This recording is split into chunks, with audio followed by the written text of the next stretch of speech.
Gonna smash that record button here, Jared. Make sure we're both recording. Go ahead and say something. Say something to the people, Jared. Hello, people.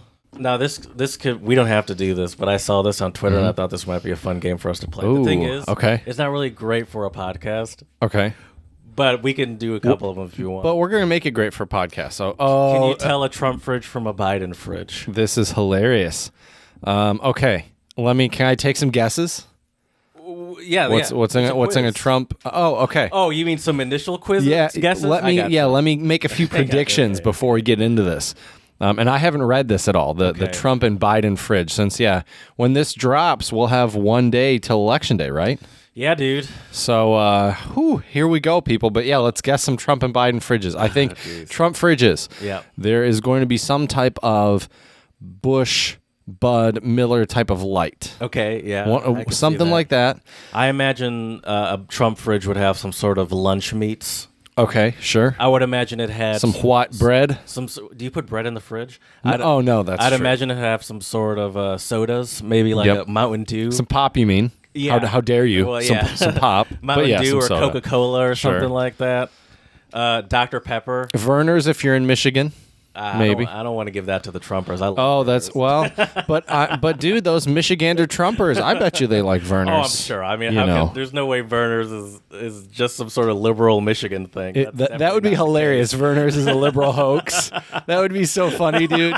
Oh man. Maybe Verner's are like the Ben and Jerry's of Michigan. You know, Ben and Jerry's. That would be funny. They're hardcore I don't know about activists, but they're deep into their.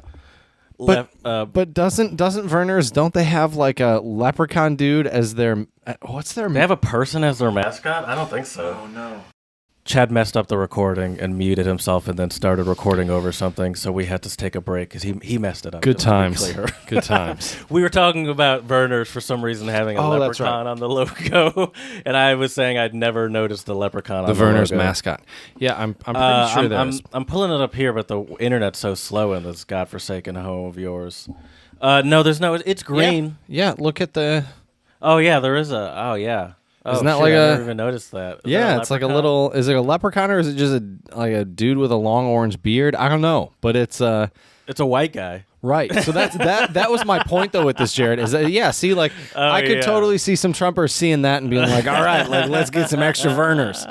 So then does that mean is Verner's a liberal hoax or is it a conservative hoax? I don't know or is maybe it's just pop. That's but I don't know if Verner's would be specifically what I would say, just because that's so specific. Right. But I would definitely say something like Mountain Dew. Right. Or like a diet something. Yes, Diet Coke. But they're probably overweight. If we're being honest. Okay, other things in their fridge. So Chad is really making a mess. Dude, I didn't hit anything. Just get rid of this keyboard. I feel like this keyboard just should not. Anyways, back to the fridges. Let's talk about these fridges. I feel like no, okay. So now in liberal, so that was the Trump fridge. In liberal eggs. I bet you're gonna see eggs. Oh, yep. Milk. Yep. And some cheese. Yeah. Or some like Kraft American slices. Yes. I would say hot dogs. Oh, yep. This is so rude. SpaghettiOs, maybe? You don't put SpaghettiOs in the fridge. Oh, that's true. That is true. Good point. In a liberal fridge, I mean, you could do something like, obvious thing would be like oat milk or soy milk or something like that. Some sort of non-dairy milk solution, I imagine. Almond milk? Yes, that's another one. I imagine maybe like some sort of hummus, Ooh. Like I imagine a Trader Joe's aisle, like I'm not saying they don't, or Costco. I'm not saying Democrats aren't going to do packaged foods, but I just imagine I don't know. I imagine maybe what do you call the that's canned water that people love. That's all over the place. Yeah, La Croix. La Croix? I imagine La Croix. Jeez, I feel like there's something in my eye. I imagine La Croix in there. And what else? I'm trying to think what else. All right, let's do this. This first one, what do you think?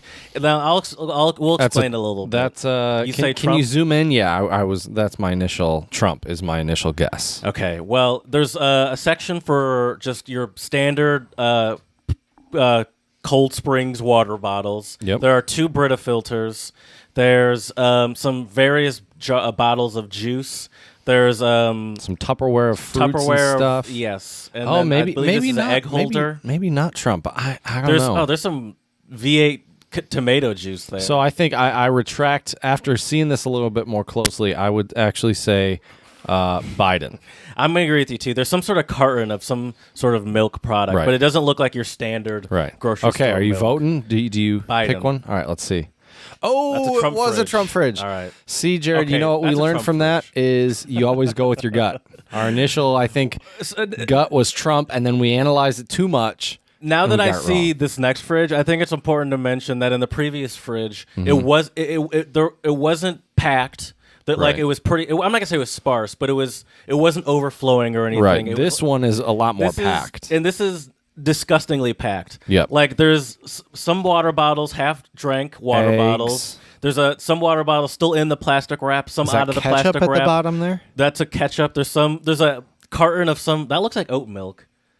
I only say that because I get oat milk and it kinda looks Biden like that. going But- for it, riding with But Biden. look, the lid's not even on it. I mean, you gotta give your fridge that nice oat milk smell, Jared. That oat milk fragrance. How does that even happen? You lose the top, I guess. There's I some don't know. various fruits and a carton of eggs. This is a shit show of a fridge, but I'm going to agree with you, actually. I'm I gonna think say it's a Biden. Riding with Biden. Let's see. Are we wrong? That's a Biden fridge. Hit that ham horn, my dude. Ham horn it up. Ready. All right, or not. Oh, here we go. There we go. Okay, this one. Oh, we got some watermelon, some whipped cream. This is a Trump fridge. Some half drank This is a or Trump half fridge drunk for sure. Coke, a bunch of eggs. Yeah, I would. This agree is with essentially what we were saying. Yep. There's a whipped cream section in Yep. this fridge. There's like 3, 4, 5 of them there, with a couple bottles of Coke and there's in front orange. of them. There's 2 orange juices behind the whipped Yep. creams. Yep. Like 4 There's cartons of a eggs with bowl of hard-boiled eggs. There's a bowl of a half Yep. dozen eggs. Then 4 dozen Yep. egg containers. Yep. Trump, go And with then- it. Trump it up. I think this one's Trump. Oh.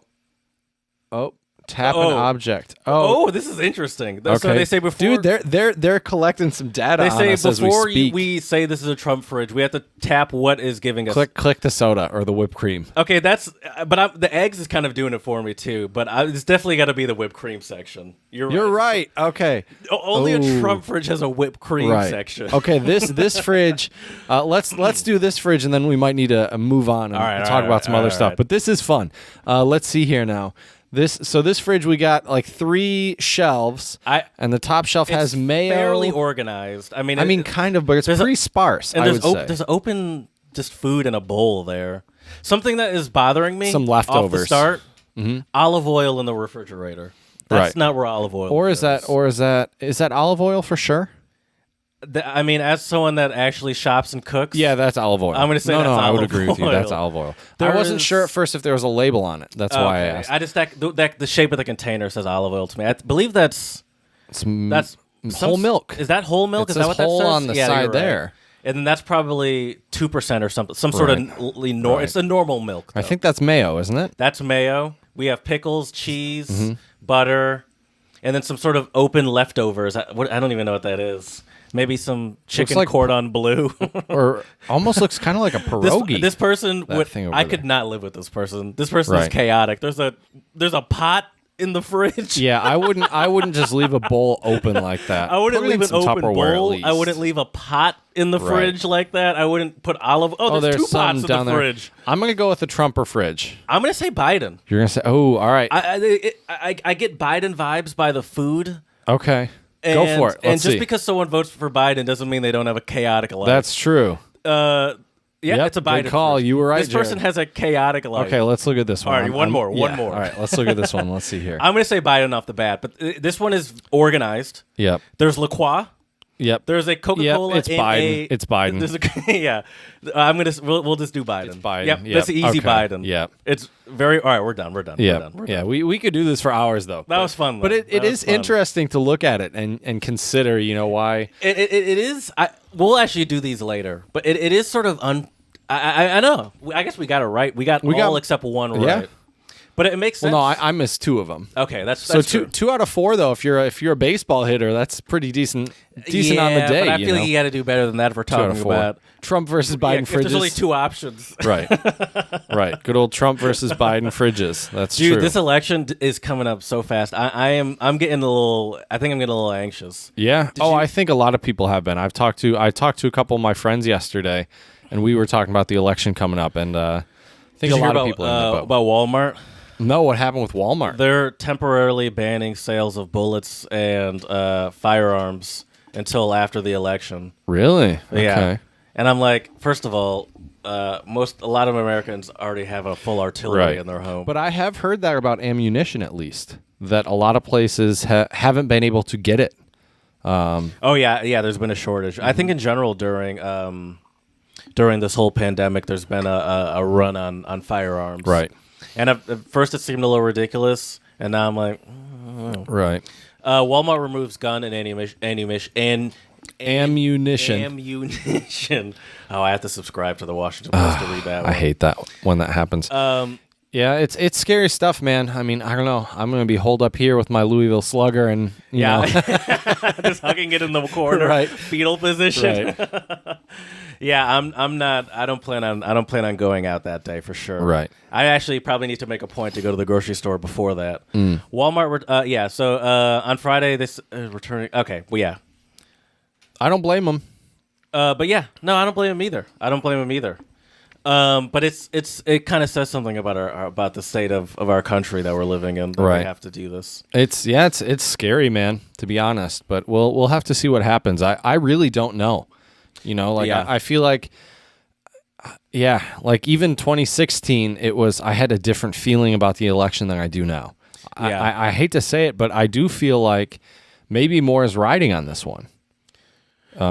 Yeah, it feels like it. You know, yeah. But I don't know. To me, it kind of felt like a lot, like just as much was right. Well, I guess more is riding on this one because it's now a second term. But the first one felt just as serious to me. It's just as serious. Yet we also see what he's doing. You know, like see what's happening to our country. So it's like. I guess it seems only worse because we've seen what's happening, and it's like, all right, yeah, now we know how bad it can and probably will continue to get. Right. Well, and I just worry about, you know, a lot of the people in the U.S. Can I turn up the headphones a little bit? Yeah, for sure. Turn up a little more, actually. Okay. Crank it. There we go. Thank you. I just worry about a lot of Americans who, you know, so many people have still lost their jobs. You know, people are in really hard times with this pandemic. And I'm not saying if Biden gets in, everything's going to be fixed, because I don't think it will be. And it's going to take a long time to, you know, get people and the country in a better place.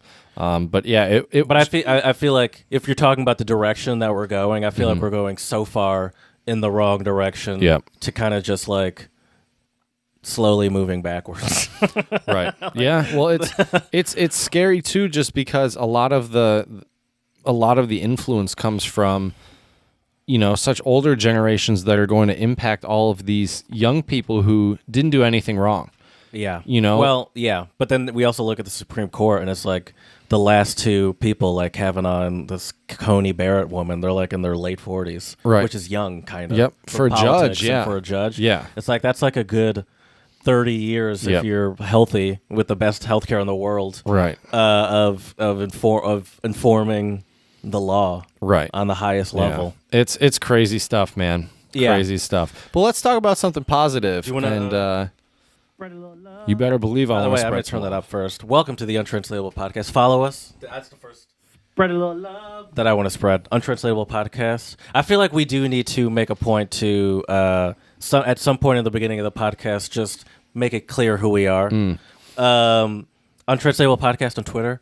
Oh, excuse me. Untranslatable one. The number one. Untranslatable Podcast on Instagram. 5-star reviews would be great. Our $100 million deal with Spotify is still in the works. So For now, you can continue giving us 5-star reviews on. We're still in contact iTunes. with Joe Rogan to get his feedback on it. Yeah, we're there. It's between Spotify and Quibi right now for who gets our business. Exactly. Have you heard of Quibi? I haven't. No. That's hilarious because they were a new streaming site that was trying to get off the ground. Okay. But they just went out of business officially last week. I'm not gonna lie, dude. I'm not gonna lie, dude. I have been enjoying kind of peeping this background here. You like it? You are back at the Azul Moose Studios. Yes. Maybe we should start calling it the Blue Wave Studios because we got this beautiful wave behind us for all of our viewers out there on YouTube, which are a few, but we appreciate you. But if you want to check us out on YouTube, check us out, Untranslatable Podcast.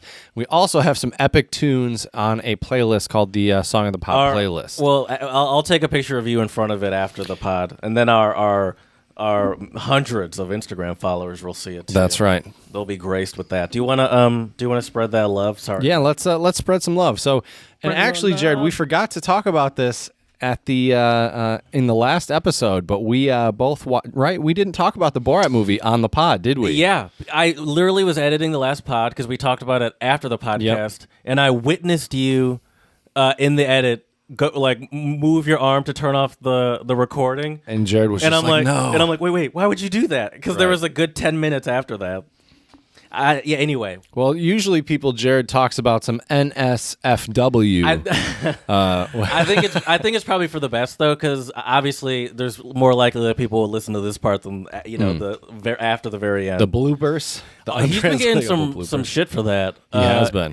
Well, even Trump tweeted to him, but he slam dunked on Trump. I think, if I remember correctly. I don't remember what he said to him. I remember the black woman that was taking care of Tutad. Mm-hmm. She said she felt a little betrayed. She didn't know that.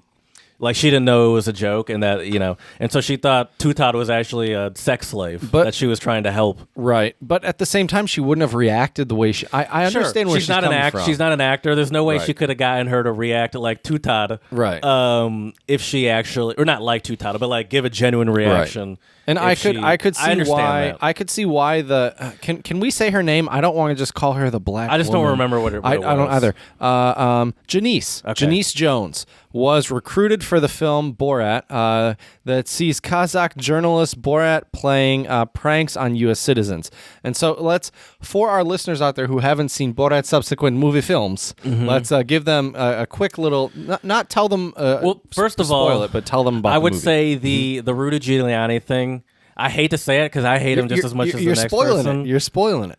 Okay, you don't want to spoil it. Who cares? Let's talk about this first. First of all, you're getting ahead of us here. I thought you wanted to talk about the movie first. I misunderstood. First of all, I want to paint some context because I don't know if everyone who's listening knows about Borat. I just imagine everyone knows this. Right, movie. I think most of our American listeners do, but some of the international ones might not. So Borat is a movie. It's a comedy movie by a British guy named Sacha Baron Cohen, where he acts as a Kazakh journalist. Kazakhstan is a country in Central Asia, for those of you who don't know.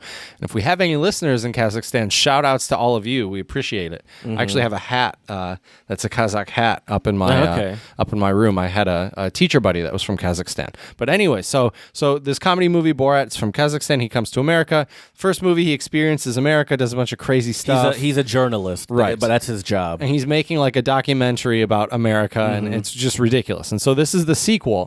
And I was a little skeptical, being the sequel. Sometimes they never always completely measure up. But this one, what happens? Let's give him a teaser, but I don't want to spoil it. Well, the premise of the movie, of the second one, is that Borat has shamed his country because he, in the first one, it was just him and his other buddy. I don't remember. Azamat Bagatov. Oh, that was his name. Acting like a complete fool. Yep. And so they're saying you brought shame to this country. Yep. And so we're going to kill you, essentially. And he's like, well, how about instead of you killing me, don't they imprison him? They were going to kill him, but then they decide to imprison him. Is that what it was? I don't remember. But either way, he's in jail. Yeah. So, he's in trouble. And his way to get out of his trouble, essentially, is to give his daughter to Donald Trump as a gift From And then- Kazakhstan. Right. Like, Yeah. this is like a gift as like a gift of friendship, essentially. And then it kind of gets, because he realized he can't really get to Donald Trump, he downgrades it to Pence. And then he realizes he can't get to Pence, so he downgrades it to Rudy She Giuliani. kind of downgrades it to Giuliani. Right. And that's where we should But, leave yeah. it so people can watch it. But so the story though, so the whole reason we went on this long Borat tangent is because so Tutar gets babysat by Janice. This and where are they? I don't remember where they are I in think the they're U.S. in Do you remember? Oklahoma? Might be, but anyway, so Tutar, I guess Janice thought she was a sex slave or in the sex trade. I'm not really sure what she thought, but I think she did. I think she. It makes sense. I mean, I she mean, kept kind of saying the- her dad was going to sell her or give her away to some rich right. politician. Right, but I guess so. So obviously they didn't tell her that she was being filmed for Borat. You know, they told her they were making a documentary, Sure. actually about women's rights around the world. Right. Believe it or not. And so, they might be in Georgia. It doesn't say exactly where she lives because he was in a bunch of different states during the film. Right. Like, he filmed in a bunch of different states, but Right. they were in, it might have been Georgia. I think it was what Right. it was. But yeah, so she thought she was actually helping a girl that was being sold into Right. the sex trade. right. But the interesting thing about Sacha Baron Cohen's comedy is that it illuminates either the good in people or the bad in people. Yeah. Like the way his comedy works, because it's pranks, you know, the way people react, I feel like you can react in different ways. You can be indifferent, which in my opinion is still being bad. Like if you're indifferent to it, you're not helping the situation, right? But and it's like, and I think it kind of helps that in a weird way, like he exposes different people throughout the movie to the exact same thing, and obviously, I mean, I'm not. He knows what he's doing, I guess. Right. But I like, would think so, to some extent. The black woman is the one that is trying to help her and know save her from it's the sex trade. Right. When all these other white dudes are like helping him buy a cage. Like Right. how how Right. how Right. many It's women can I put into ridiculous. this cage, or like helping up like the dude at the copy store that's intercepting all that these, is hilarious. all these messages faxes back and forth Yeah. is just going along, is just like reading Return them. to Kazakhstan, so you will be executed. Yeah. Oh man. And Oh, and I think what it does, so when he does it like that, it shows that like, listen, like I'm not like, yeah, he's setting these people up, but these people, like, I'm not making these people react in any way. Right. I think having a woman like Janice really highlights how terrible the other people are. 'Cause Right. It's like you don't have to react Right. like these other people do. Exactly. And so, What a good person would do. let me give you some more info on this, though, Jared. So Janice was paid $3,600 for her role in the documentary that they were filming, right? But then she became so popular that a fundraiser has actually raised $110,000 for Janice, which I think is great. I mean, she really showed she was one of the only people in the movie that was kind of a good person. I hate to really say was, it, but yeah. really, so shout out to you, Janice. That's really who we're spreading the love for, and all the people who donated to help. I don't know if she needed financial help, but I mean, hey, $110,000 could always help somebody. She did. I don't know if she needed it or not, but I definitely didn't get She the vibe deserves it, that it definitely seemed like it would make a difference. Like it's Right. not like she's balling out and she's Right. like, oh, another Right. 100,000 to throw into the. Like, Exactly. it'll definitely make a difference. I Oh, for imagine. sure, and yeah, it was just so funny. Like the dudes in that movie were really creepy when they went to that ball. You remember? Yeah. That Those was two dudes that were like his friends. You like- the one where they dressed up and his daughter went by Sarah yes, Jessica yes, Parker yes, Drummond yes. the second or whatever. Yes. Yeah. To like that fancy ball. that Right, they those went guys to. gave me the creeps, dude. Those guys were just the way they were looking at her, and I mean, granted, just those kind of debutante balls in general They're are creepy. already kind of creepy. Yeah. because they're part of, like, you got to be part of these kind of, they're like these rich people groups, right, And then it's gives like me these some sort like of, eyes wide shut kind of vibes. yeah, like and it's like this creepy- weird thing where it's like Right. you're kind of pawning off your rich daughters on your on the Right. rich sons Oof. and Yeah. vice versa. It's like, right. ugh. But I will say this though, the woman that plays Tutar, I mean, she is a very beautiful woman. Yeah, I mean, sure. they did a good job of making her look utterly disgusting. Because in the beginning, I've seen normal pictures of her, and she looks, she's really pretty. Yeah. Yeah. Speaking of which, though, today's episode, I guess we didn't mention that. Yeah. We are going to be talking about interracial and cross-cultural dating, which I think it's safe to say both of us have experience with both of those. Yeah, I can imagine some of those characters in Borat, like some of the men being like, well, he's just from a different culture, I didn't want to impose or step in. That didn't seem like my place, like trying to be. I mean, you could argue that, I guess, you really could. Just trying to be respectful of other cultures. Right. But you know what a big thing, though, Jared, about interracial or especially cross-cultural dating is the language differences. That's very true. Which is why you need to definitely be coming to the Untranslatable podcast for some classic untranslatables, which are idioms, phrases, axioms, proverbs in other languages that don't translate on a one-to-one basis in English, but they are great sayings. I think there's a lot of wisdom in a lot of these sayings, some fun, some humor, and so that's why we are here, your certified untranslatable professionals, to decode these and decipher them for you. And I'll get us started today, Jared, with a Brazilian Portuguese untranslatable for you, and it is ensacar fumaça. Is fumaça some sort of smoke? Very good. Is it smoking? We started that was actually pretty close. A minute too early. We should have just talked for another hot sec. Right. That would have been perfect. Yeah, sorry everybody. That is the official untranslatable owl. The good old Deutsche Kuckucksuhr. But yeah, so yes. So puts smoke. Cigarette smoking or? I think just smoke. Okay. Put smoke inside a bag.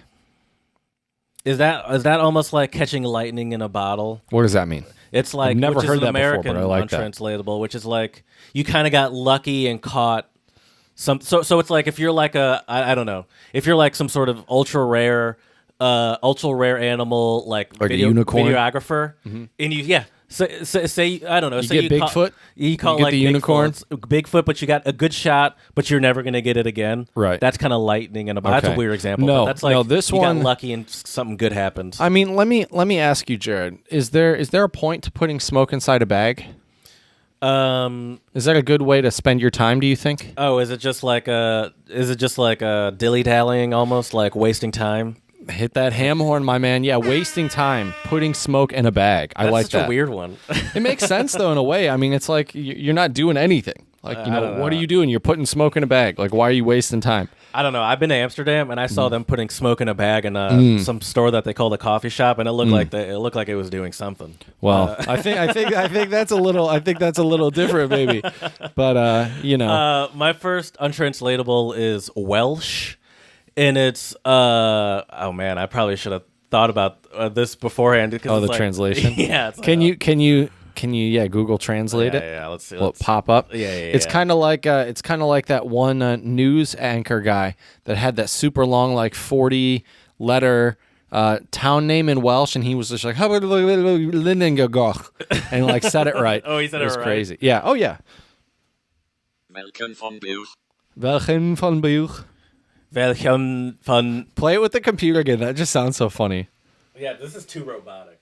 Welken van Buch. It's probably because they don't have enough Welsh speakers to record it, right? Because isn't that how they do it? That might be it. That sounds kind of robotic. Hey, Welsh people, contact Google. We'd like to have some good-sounding Welsh translations. So that's just a robot recreating it.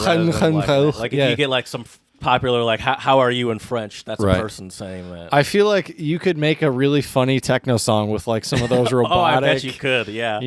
Yeah. I bet you those exist. So Falcon von Buch. I don't even. Anyways, what does it mean? Like a cow's tail. Like a cow's tail. Mm-hmm. Oh man, I don't even know where to begin with this one. So begin on. Where is a cow's tail? It's rear. It's hindquarters. Mm-hmm. It's buttocks. So if you're the cow's tail, the last person. Woo! All right. That's very good, Chad. It means to always be in the rear. To late, so be late or always be behind. But yeah, it can be always be behind. Yeah. Okay. All right, I like that one. Let me give you one. You were talking about cows. I'm going to tell you about some horses, Jared. There's some whores in this house. That's right. Oh, horses in this Horses in this house, yes. Okay, and this is also Brazilian Portuguese, and it is procurar chifre cabaça de cavalo, which I butchered that. But I feel like that's head. Is that head? Looks for horns on a horse's head. Okay. Listen, I'm doing pretty good with my random words in Portuguese. You are. well, I'm probably pronouncing them incorrectly, and I'm probably pronouncing them more Spanishy, probably. Yeah. Horns in a horse's head? Yeah, looking for horns on a horse's head. Oh, you're looking for problems that don't exist. Ooh, very good. You're doing great. I feel like the last couple episodes, you've been like 3 for 4 or 4 for 4. I feel like I'm getting pretty strong. You're getting your untranslatable game to another level. I'm telling you, dude, we need to make like a untranslatable games. You know, that would be. I feel like we could do pretty good as a team. You mean like a game that we sell, or we host a game? Well, that's the thing though. If we host it, we can't compete. So we have to organize it somehow. But I would say, I mean, we've had guests on. It wouldn't be fair for us to compete anyway. Like we're almost like it's like So would we be the moderators? Like Jeff Ross is like the roast master. So what we would do is we would host it. We'd be the untranslatable, and we masters. would get, and there would be 2 different teams, and we would host it. And as we're hosting it, we would obviously throw in untranslatables in our talk to be like, oh, you're that was some mama hoo light hoo bulb, right there. looks like the light bulb's out in that person's head, or looks like Jessica's flipping on gator. That movie like that. Exactly. My turn? Yeah. My next untranslatable is Arabic, and it's Iaba el Hadid, and it means to play iron. Is it to work out? To lift weights? There you go. To pump iron. Yeah, this is just play. We play with the iron. I like that one. I thought you would like that one. Yeah, to that's play a good one. iron sounds. I don't know. I love it. That. Makes sense. Makes sense. You know. All right. Yeah. I got one last one for you, and I think this might be a nice little segue into our main topic today. And this is Tibetan, and it is Gyaltso, which literally translated means victorious lake. But what could a victorious lake be? You know what we should have done? Maybe you did. Pull up pickup phrases in other languages and see if they would work here. That might just have to be another episode. All right.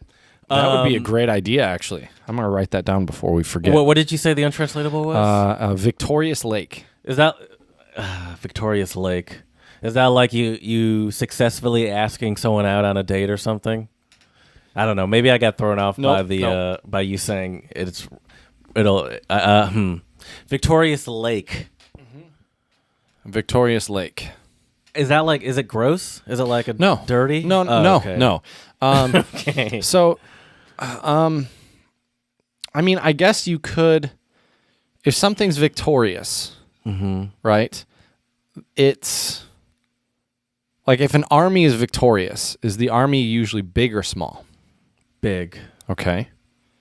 A big lake. So what could that mean? Oh, there's a lot of fish in the sea. No, maybe I did you a disservice by trying to relate it, but okay.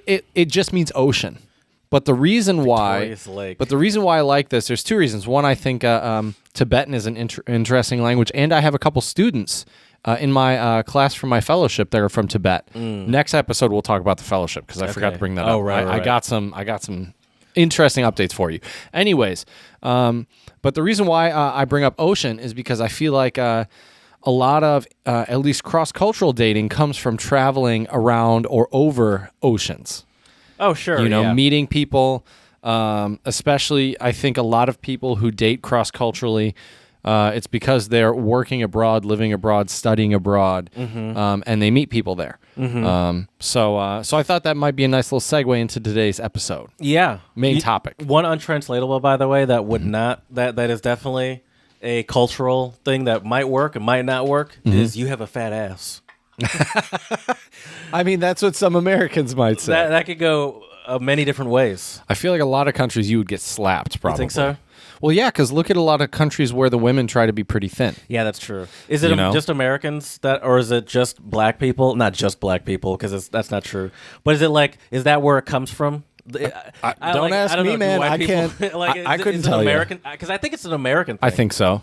But I think other countries are starting to warm up to the idea of a nice booty. Okay. I mean, because This is not the point of this episode, by the way. I'm sorry. This is my fault. That's okay. But I feel like in general, like I don't care if it's men or women. I think if you have a nice booty, it means you're in good shape. That's the thing. So Sure. But that's an interesting thing to bring up though, Jared, is that cross cultural dating, there are different standards of beauty and different things. And I remember talking to some Chinese guys. When I was living abroad, and some of them said that American girls more or less were just too thick for them, because in their quote unquote beauty standard in Asia is just different than ours in the States. So if I'm not mistaken, don't quote me on this, but I believe this is true. In the United States, the two lowest selected groups on dating apps are black women and then Asian men. Interesting. Okay. I couldn't. So just throwing that out there. Interesting. Okay. But that's obviously a cultural thing because I'm speaking for the U.S. Who knows? Right. Obviously, Right. that's not the case if you're in. If you're in China, yeah, it's a little different. Right. Yeah. Right. Exactly. But I think the reason why I thought it would be fun to talk about this episode today is just because, one, I'm going to be honest with you, man. I kind of want to hear about your experiences. And I'm not making you this token black guy, but I do want to hear about like your experiences, like how your friends or family or how people, because you've dated women of different races before. I've dated Asian women. I've dated. I've actually never. Actually, I went on one date with a black girl. She was super cool. But yeah, so I'm just curious to see kind of how those dynamics work. And just, I think relationship dynamics are interesting in general, whether it's cross-cultural, interracial, because I do feel like there is probably some stigma. One of my exes, she was dating a black guy, and I guess a lot of his female friends were kind of rude to her and called her a snow bunny and a lot of, kind of stuff like that. And so, it's just interesting how it works with men and women. It's kind of different too. I feel like in different communities, how it's viewed. So I'm hoping we can talk about some of that stuff today because I think it would be interesting. Mm-hmm. Yeah, I would say the it's the racial thing is interesting because in a perfect world it doesn't matter, right? But that's not right. We don't live in a perfect world by any means. It's not that it doesn't matter, but it's like it's unfortunately like it is a thing still. Like it's kind of hard to be in a relationship with someone that's not the same race of you as you and not come up somehow. Especially, I mean, no offense to them, but with my old school Southern family, it's like sometimes I feel like if I'm gonna bring home like especially a white person, like I gotta think like I gotta be sure. I mean, in general, I gotta be pretty sure. Well, sure. But it's just like I don't know. Like it is definitely a thing, and I feel like actually, like it used to really bother me how much it would be like a question, from some of my family. Like in the early stages of being in a relationship, they'd be like, is she white or whatever? Right. It's granted, it doesn't really happen that much anymore. But I as I get older, I kind of get it, right? Because as I start to, I don't know, just I have a better understanding of the world and stuff like that. Where it's like I don't know, I sometimes it is more difficult. I'm talking specifically like black to white, for example, because it's like there are cultural things where it's like music is sometimes is different, or like food, right, or even just like the customs in someone's home, sure, where it is an adjustment, and sometimes it like now I'm dating a black person as well, and it's sometimes I like whether it be going to their house for some sort of Thanksgiving or something like that, or just some sort of oldies. It's not even current day music, oldies really more than anything. Where it's like like Sydney and I know the lyrics to a whole bunch of songs that we haven't listened to in the past 10 to 15 years just because our parents always played them and stuff like that. What kind of songs, what kind of groups? Like Earth, Wind and Fire. Nice. Al Green. Okay. The Isley Brothers. Isley Brothers are fantastic. The Temptations. You know, Jimi Hendrix played for the Isley Brothers for a little bit. Yeah, that was one of his early gigs. Yeah, He was just a backup guitarist. Yep. Yeah, I remember seeing I've seen him, and he's just wearing one of those like generic suits, just and he's swinging. got the hair. Yeah. I don't know how they did that back then, but it's And I was you just look at him, and I guess maybe also I'm putting my own narrative on it because I know that he's like an amazing virtuoso. But I was like, God, that looks soul crushing for someone like him. I mean, I'm sure it's a great gig, right? But it seems soul crushing. Well, for and that was like before he had that Jimi Hendrix status. You know, he was just up and coming. Just an artist no one's heard of. But really. I kind of agree with you though, man. Like as someone who even if I, when I was dating German women, even just that cultural difference, it makes a difference in relationships a little bit, Yeah. And it like it's not even that obviously I don't have a like it's not even that like I'm saying now I require a black person to date or something like that. Right. It's just that it sometimes it is like it is sort of weird to explain your humanity to the person that you love or whatever. Right. Or not your humanity or like your like explain something that seems so obvious to me or so ingrained in my culture. Like it is weird to explain it sometimes. Right. Sure. To someone that you live with or not Right. You don't have to live with the person. I just say that because Right. I happen to live with my partner, but like it would feel weird to me a little bit. And I'm sure I could get past it, and I'm sure, like, obviously, I haven't dated that many people, so Right. it's a small subset, and I'm only 250, and I'm but, a skew, like, and I'm only one person picking, so Right. it's not really a great and statistical. I think it's also important to say that what we're talking about today are a lot of the things are coming from our own experiences. Sure. These are our own opinions. We're not trying to, because this can be a sensitive topic. Talking about interracial dating. I don't think cross-cultural, as an American, I think cross-cultural dating has a different stigma than interracial dating in a way. Sure. Which I think is too bad because I think both of them have a lot of similarities in a lot of ways. Right. For example, I'm dating a black person right now, but she is from a pretty different culture than what I'm used to from my Southern family. Right. But that's not really Her family's from Philly, right? Yeah. Or Pennsylvania? Yeah, they're from like the suburbs right outside of Philly. Okay, I think yeah. her parents are from Philly, but I think she grew up in like the suburbs right outside of the Right. But yeah, it's like I like that skip for that culture difference is not as big of a difference in our society Right. as the racial sameness, Right. or the racial difference that would be if she wasn't the same Right. race as me. I think No one's like, oh, she's from the East Coast. No, we don't want right. we don't want her kind in our Exactly. I don't know if that's really a thing in the U.S. though. Is it? I mean, do we hate like even for example, the only thing I could think of, and this would more just be like a joke or poking fun at somebody, would be like being in Michigan if someone was from Ohio. Like if Sure. you're dating somebody, they'd be like, "Oh, your girlfriend's from Ohio," right. or "Oh, but your I think, boyfriend's from Ohio." Yeah, but I think we probably wouldn't actually be mean to a no, person. exactly, exactly. But or the similar like to Westerners or East Coasters, like to the coastal elites, the South gets a bad rep, or vice versa. Right. I like that is definitely a thing, but I can't imagine that being like if you actually meet someone and bring them to your house and say, I can't imagine it being like, oh my God, you're dating someone from New York City. We're good Southern people here. Right, exactly, exactly.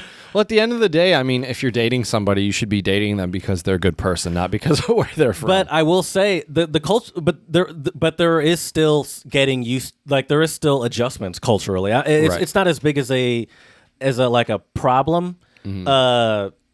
Socially, I guess I would say, or Right. family wise. But it is definitely once again, I am a Southern person. I'm not. I'm from Michigan, but my family are all Right. Southern people. And definitely food wise is an adjustment for people. sometimes the accents. Sometimes I don't know why, but sometimes it is a little weird. Do you develop like a little bit of a Southern accent I don't. when you're I with your don't. family? But I don't. But I definitely am way more aware of. Like Brad, my buddy, he spent a lot of time around some of my Southern family. Like he was at my sister's wedding in New Orleans, and it is just like it's. I mean, he is actually kind of Southern too. Now that I think about it, he grew up in North Carolina, but it is just interesting. Like it is almost like listening to like I don't know, like a British person and an American or something like that. Right. Just hearing that It's a difference. Yeah, for sure. And so sometimes there are definitely, as we know, many untranslatables that definitely. I'm sure if you came to my like or around my grandparents or some of my old aunts and uncles, you'd be like, I have no idea what that person just said. Sure. Sure.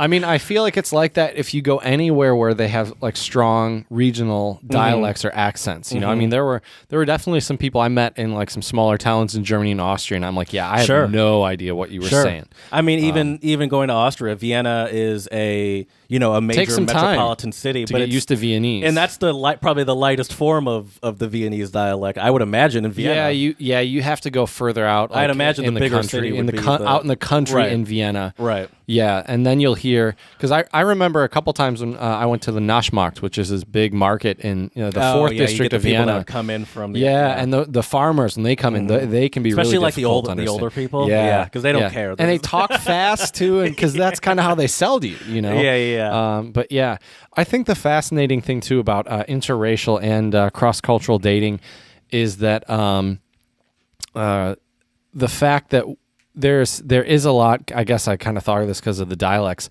and not always understanding anything. Is there can be some moments where there can be some misunderstandings, there can be some miscommunication. Have you been there? Oh yeah, I feel like that yeah. usually. No, see, I got some stories. Can I tell a couple stories? yeah, sure. Okay, so the first one, this is kind of a funny miscommunication. So I dated a girl that was half German, half American a couple of years back, and she. Well, this isn't her name, but we'll just call her Abby. Okay, so we'll call her Abby. And so Abby, her mom was American, her dad was German. Her dad's like this PhD in math, this crazy smart guy. I met her when I was out with Thomas, actually, and we were out bar hopping, and I met her. We got along really well. She was really cool. But I remember, we were talking, and this was when I was teaching in Germany in 2015, and we were talking, and I remember I told her, I like you. I think I said something like, I see you as more than a friend or something like that. And she read it, and I think she either misread it or just didn't. And her English was really good. Maybe I should have just written her in German. but we had kind of talked in a mishmash of English, sometimes German, sometimes it really depended. And the funny thing is, though, is that she had thought that I was saying that I wasn't interested in her. And then thankfully she I guess she was kind of in a bad mood, and her mom was like, what's wrong? And she was like, well, there's this guy I'm talking to, but I think he just said he wasn't interested in me. And then, but she said he's an American guy. So her mom was curious, and she goes, oh, what did he say? And she told her, and she said, what are you talking about? He just said he likes you. So that was like kind of a funny miscommunication because of, but that's like a weird language thing. And with a lot of, some, relationships that are cross-cultural, they might start if you're living or working abroad. And any relationship, you have that texting back and forth nowadays in modern dating, and there can be a lot of just in general miscommunication there. I in high school, I had this was in Michigan. So once again, I probably should have just anyway. I had a crush on this French girl, but she spoke English fine, right? And my French was always terrible, still is. And I when we were friendly, and I had said, but we weren't like. Hadn't dated or anything, right? And I had said, "Je t'aime," which is I love you. But the verb by itself means is I like, right? But if you say it like that, it means I love you. And so I was just casually. I thought it was literally. I was casually saying I like you. Right. She's like, whoa, and I was like, oh no. And so that's kind of funny though. Awkward thing to. And I was like, why did I just not say it in English right? But you were trying to be cute. I got you. Yeah. I feel and it. I took it way too far. It's kind of fun. Weird. But see, that's what you have to all of our listeners out there. We would caution you when you flirt in a foreign language. You do need to be careful.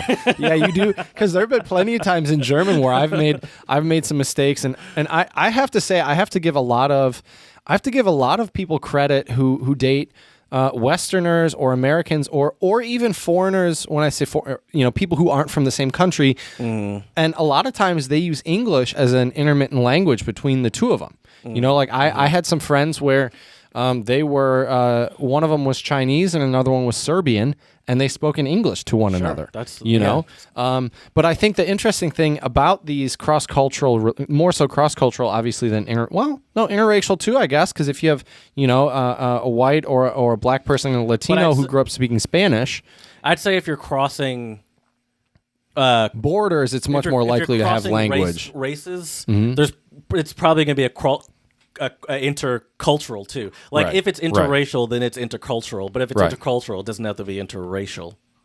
Right.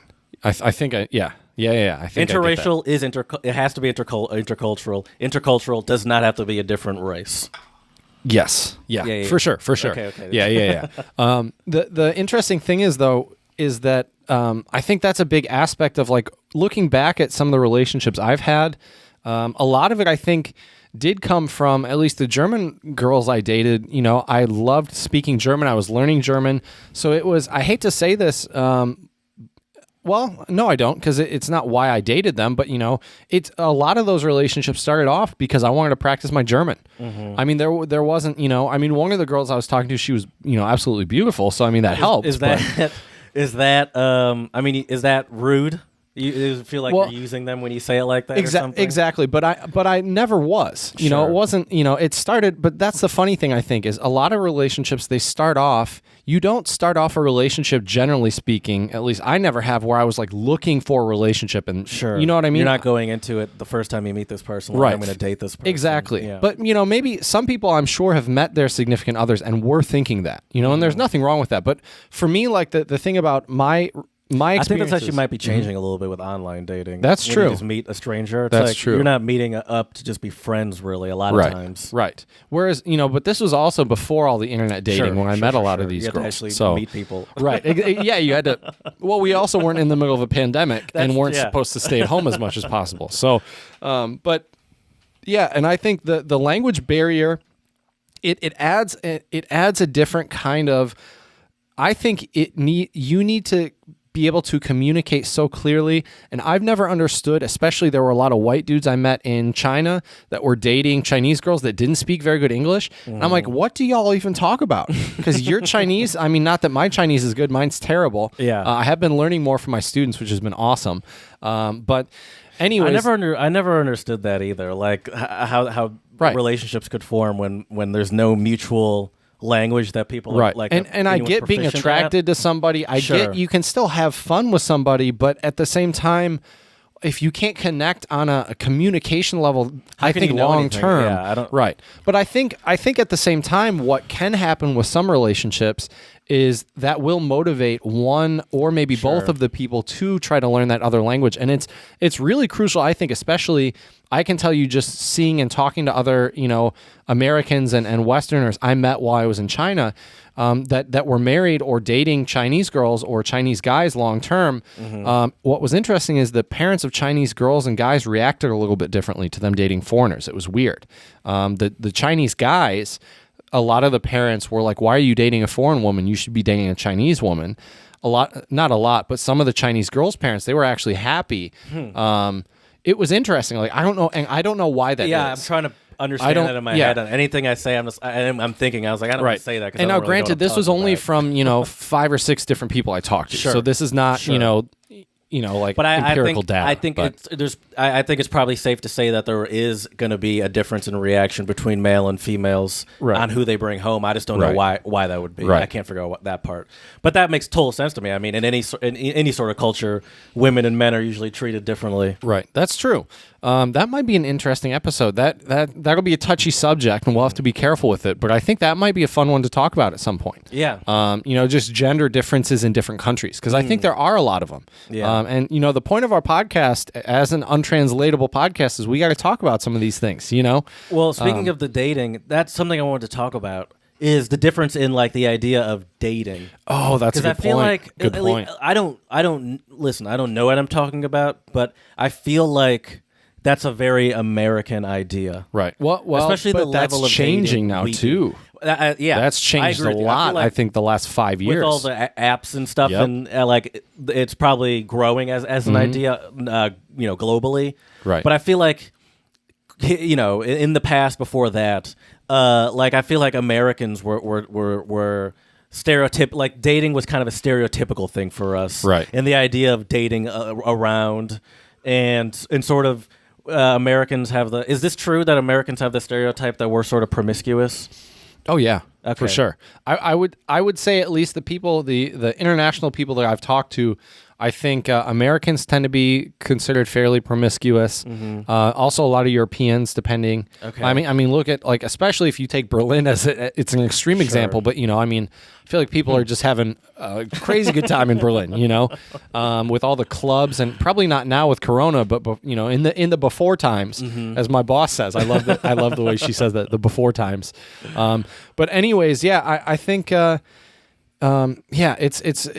I would say there's a difference in being intimate, and also the courting process I think is viewed very differently in different cultures. What's Sure. expected, and I think that's I'm glad you mentioned this, Jared, because that's an important aspect of inter or cross-cultural dating or interracial dating, is that you need to have a basic understanding of how the courting process works in that culture or within that group of people. Yeah. When you were in China and you were courting your girlfriend at the time, Ex-girlfriend.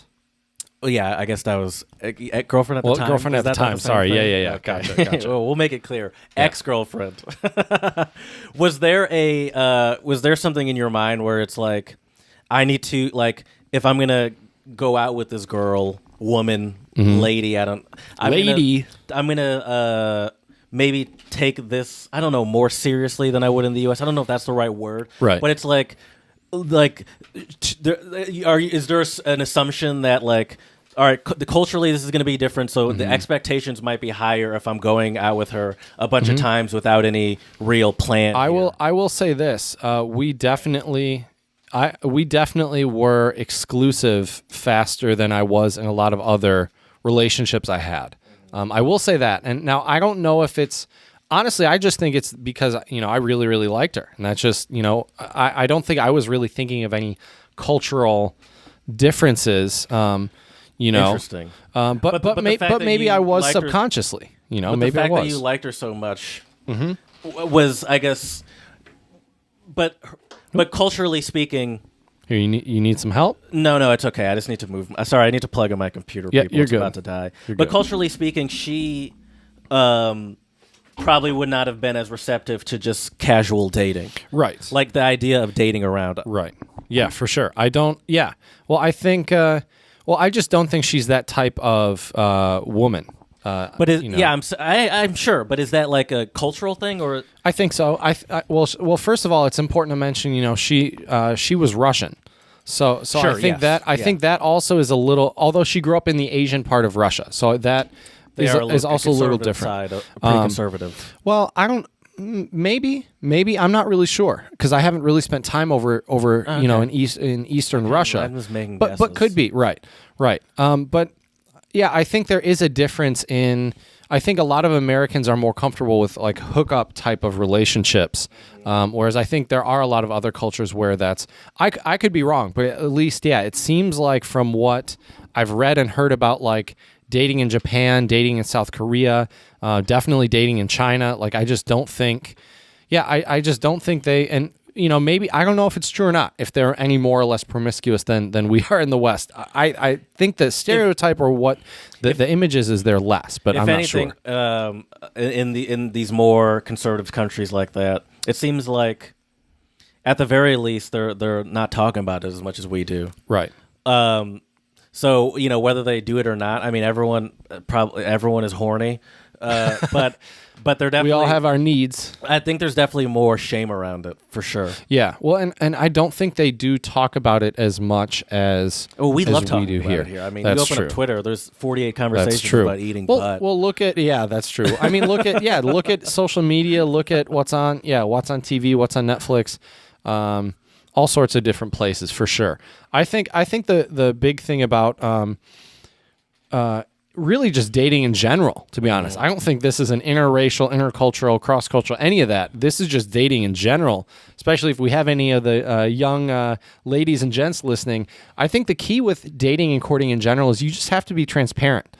Like I remember one of my ex-girlfriends on our first date, and I don't know if this is good or bad dating advice, but I asked her, I said, what are you looking for on the first date? Maybe some people would say that's coming in too hot. This is your last girlfriend? No. Okay. Actually, I might have asked her. Maybe our second date. I think I might have asked my ex. I don't think there's anything wrong with that, but I think people definitely get afraid of directness. Well, I think especially in the States, and I think that's a cultural thing to keep in mind. Yes. Because I think if you date someone. There's a lot more difficulty. ambiguity in relationships here. Right. Yes. But if you're an American going abroad and you date someone abroad, I think you need to be very upfront about a lot of things. Whether you're friends with benefits, just seeing each other, just casual. Right, you're exclusive. Yeah. Right. There's a lot of different lines. But I think in a lot of more Asian countries, it's more cut or dry. Well, it's more. Well, no, it's more about trying to get married. Oh, I think they take that a lot more. I think marriage. I could be wrong, and I don't know what the divorce statistics are. I couldn't tell you. But I think that's definitely the case in like a lot of highly religious African or Middle Eastern countries. Oh, for sure. Where it's sure. like you're first of all, a lot of countries like that, I don't think dating is even really a thing. It's more just like it's more through family. I think. Yeah, family. Really. But I don't know. You know what's funny though, dude? I think a lot of us in the West, we look at that with kind of a stink eye or think it's a bad thing. Yeah. But as I get older, I mean, if you sometimes it's like, what's the difference? Really? Right. Well, but the other thing is too is if you meet someone through your family. Now, I'm not saying everyone's parents always have their best interests of their children, but I think a lot of parents do, and I think that if the parents really do have a realistic view of their children. Right, because I think some parents do think their children are these perfect little angels when they're not the greatest people. But I don't think it's always a stranger. Like I don't think they're always just like, oh, we found this person. Well, it's like we've known this family forever, and that's the thing. And I wonder, and I'm curious. I would love to. See what the stats would be actually on Middle Eastern marriages and divorce rates and all that. I'm sure divorce is a lot harder to do. Oh, that's also a good point. I'm sure it's not like the woman's just like, I'm going to go down to the court and get divorced. Right. Or the man. Well, maybe the guys. I don't know if it's acceptable. Would you mind Googling that really quick? I feel like it's acceptable. I feel like to it would divorce be in the more Middle East. likely for the man to be able to initiate. Wait, hold up before you say anything. I would be willing to bet probably in some Middle Eastern countries, if the woman can't bear you children, you can probably either remarry or you could divorce. I bet you. Probably. And I think like old school medieval times that you probably could also do that. Well, I mean, a lot of that is based off of like, Bible law or Quran law. But so it's like, this is based off of this old Sharia law. Such old logic. Right. But I think that the thing that with interracial and cross-cultural dating is you have to really be very open-minded, and I think you do have to be, you have to be sensitive and I think observant of things in any relationship, but I think with cross-cultural, there just can be so many things that, that are just different that you could be unaware of. I think it's slowly in transition, but it's still pretty male dominated, kind of. So I don't know. Over in the Middle East, finding the exact. I don't want to scroll through finding the exact rule, but I'd imagine that it's still pretty much like the man is deciding. But I feel like that's an interesting thing about different cultures. Is some cultures they really are pushing for marriage, and I feel like in the U.S. I know a lot of guys in the U.S. that don't want to get married. Yeah, I'm going to be honest with you. I don't know if. Maybe, if I really do meet that, right woman that I think would be a great mother to children and all that, and that's what I decide to do, then I think marriage makes sense.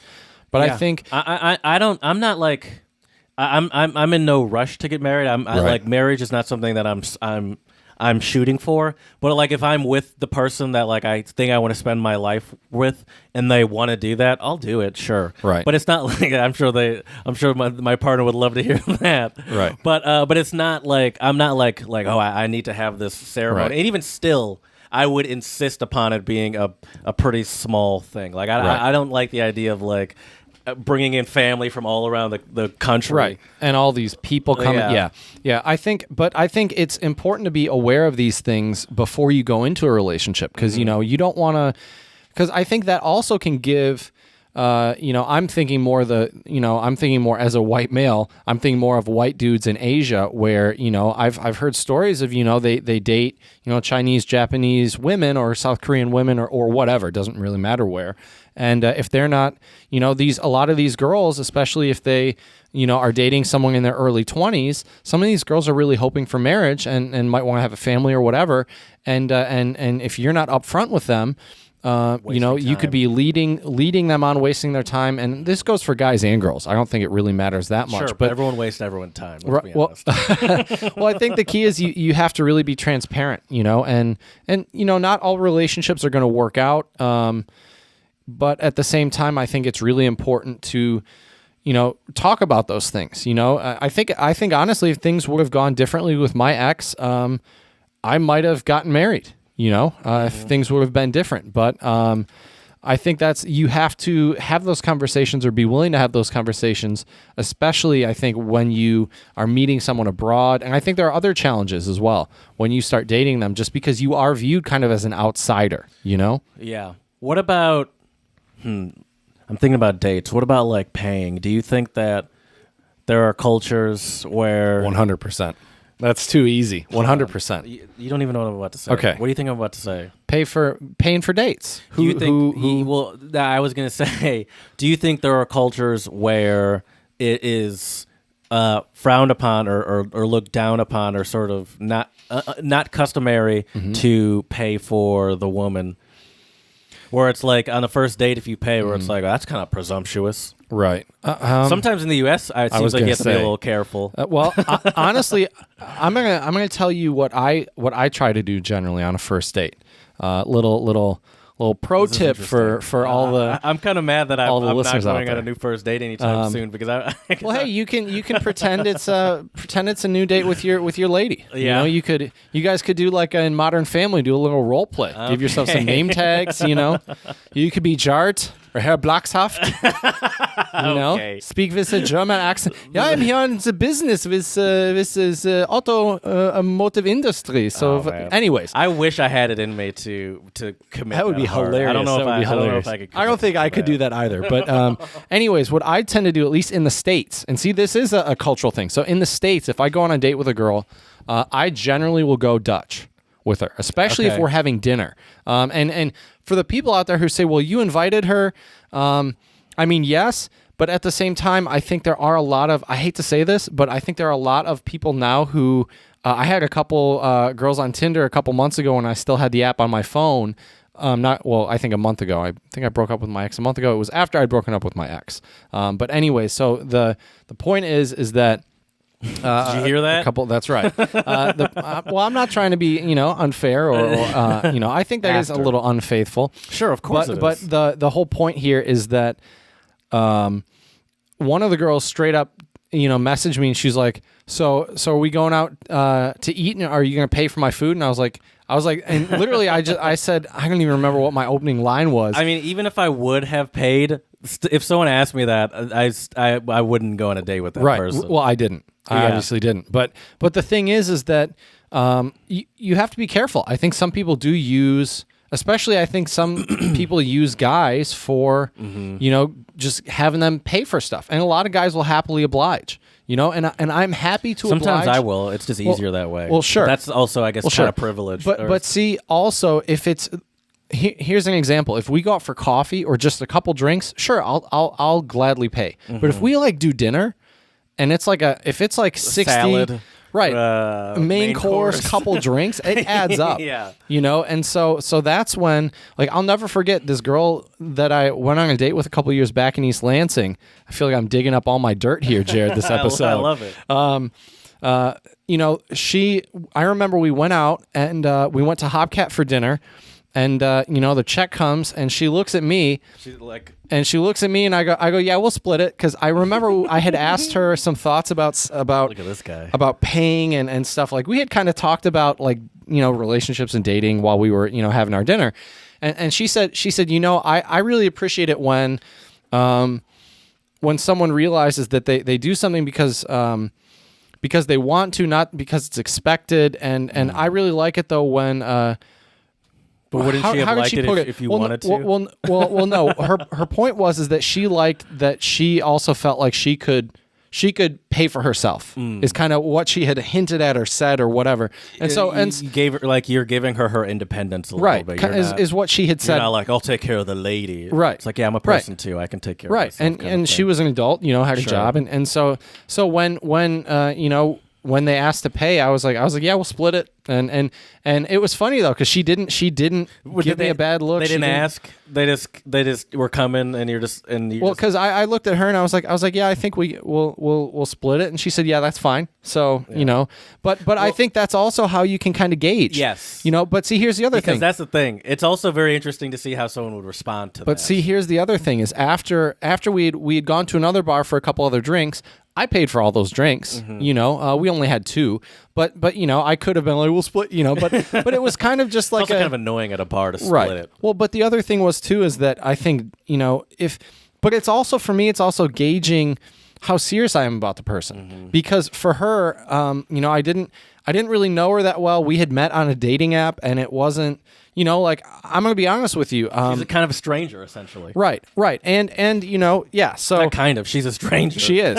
And it was funny, though, because I remember, like the next time we'd gone out on a date, I paid for the dinner, and she had... What did she say? She said, it really kind of surprised me when you didn't pay for our first date, but it was funny. She was like, but I actually kind of respect you more for it. And I was like, what do you mean? Well, especially since you paid after. Right. I think she would have respected you less every time. Right. You're like, split it.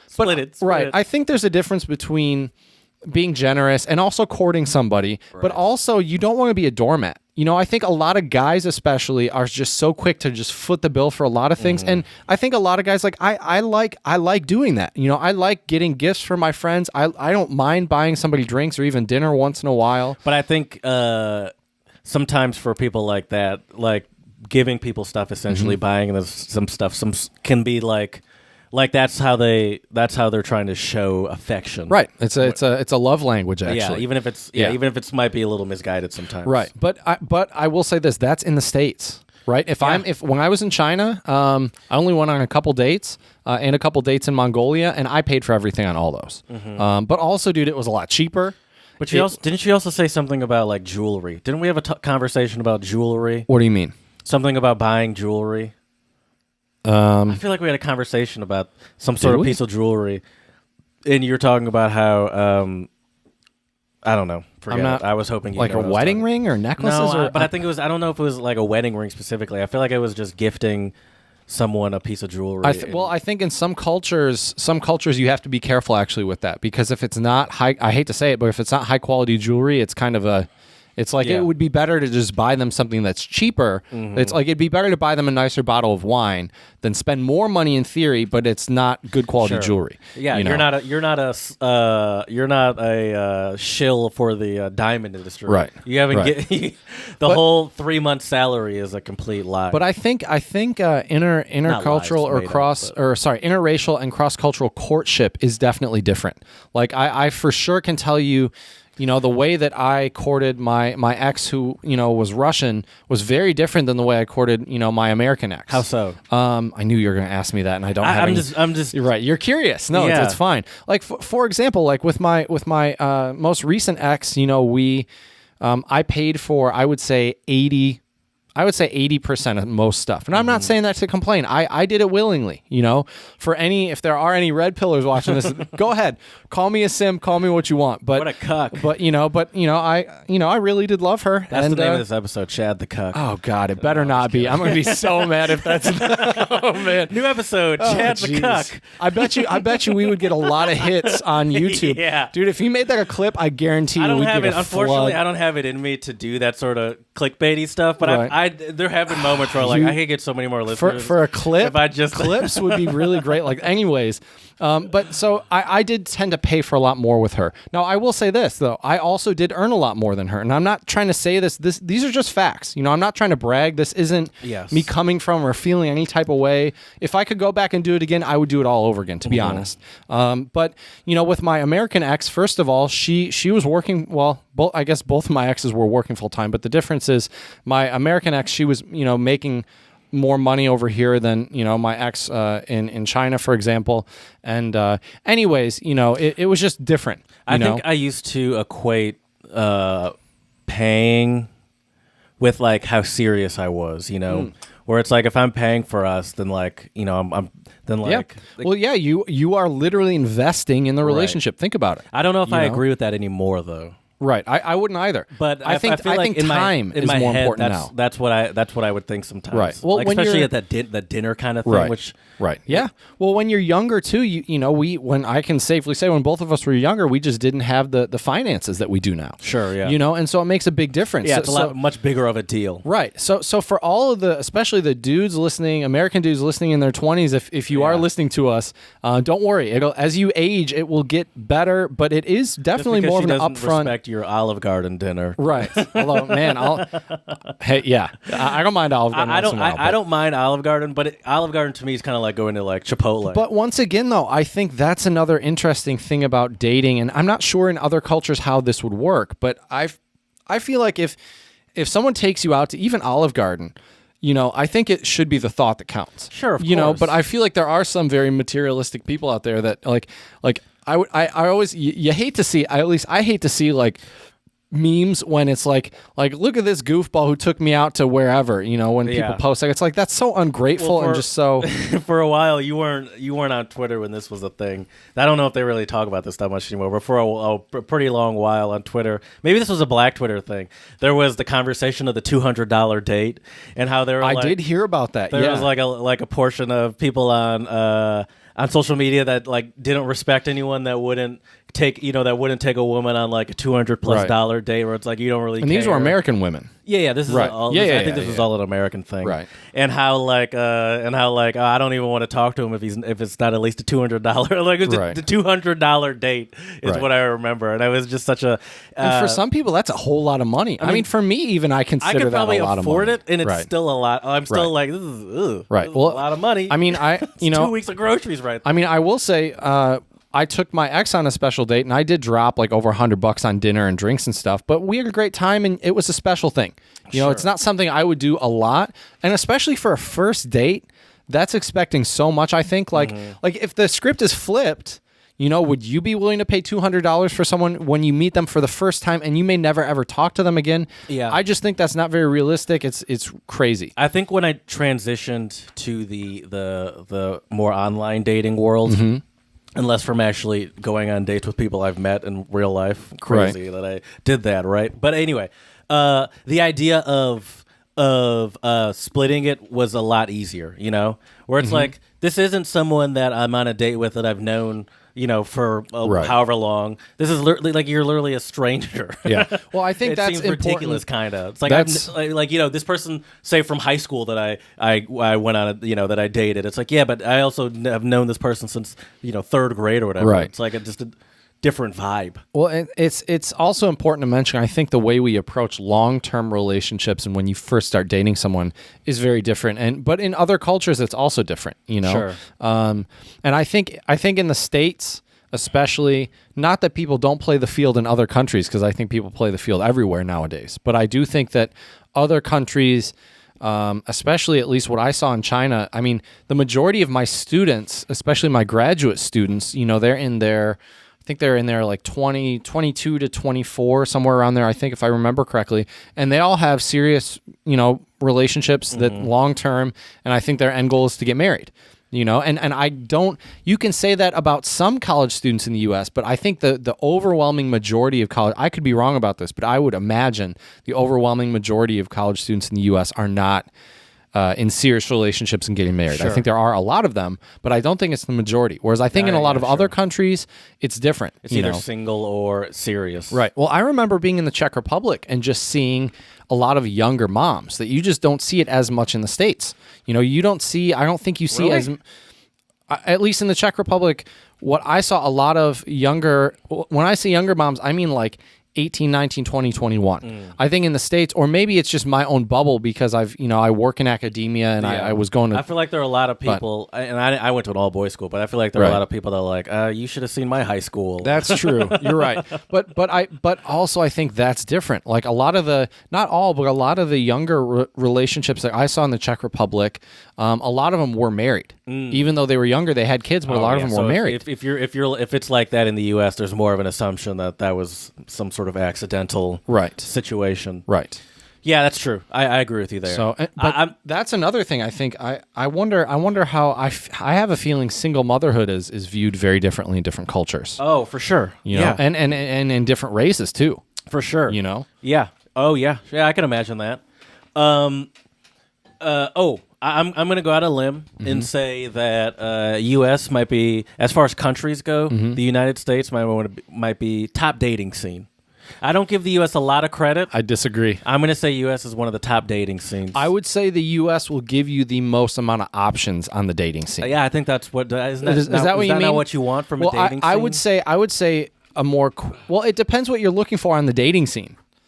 Right, I think if you're looking for something more serious, actually. Oh yeah, okay. I don't think the U.S. is the top dating scene. I agree with you. I would agree in terms of options and just for sure access. Yes, U.S. number one for sure, without a doubt for sure. I mean, we have you got all sorts of different races, religions, creeds here in the U.S. for sure. Finding a spouse could be more difficult than in maybe other countries. Sure. Because I think, but I also think some of that is a lot of other countries. I think where marriage is a thing, faith plays a bigger role. I do know some people from down south that if they're very Christian, they might actually get married, tend to get married a bit younger, and they do take marriage seriously. And they're less promiscuous, obviously, if you're more religious. Right. And that has its pros and cons, in my opinion, to be honest. Yeah, and that's why I mean you're talking on a huge scale. Like the U.S. is the best dating scene. Obviously, there are pockets where that would not really be the case. But I think it also depends on where you're living too, because I think some countries marriage is more important, and family is more important, or not more important, but it's just values. More of a exactly. Like I know I have a lot of colleagues of mine at Shandong Normal who. More of them than not have families, whereas I can't say the same about a lot of my American counterparts in academia. Yeah, I do have a lot of them that do have families, but I have some colleagues who are my age or older, and they're either single or some are divorced or what have you. But and you see, so it's just different.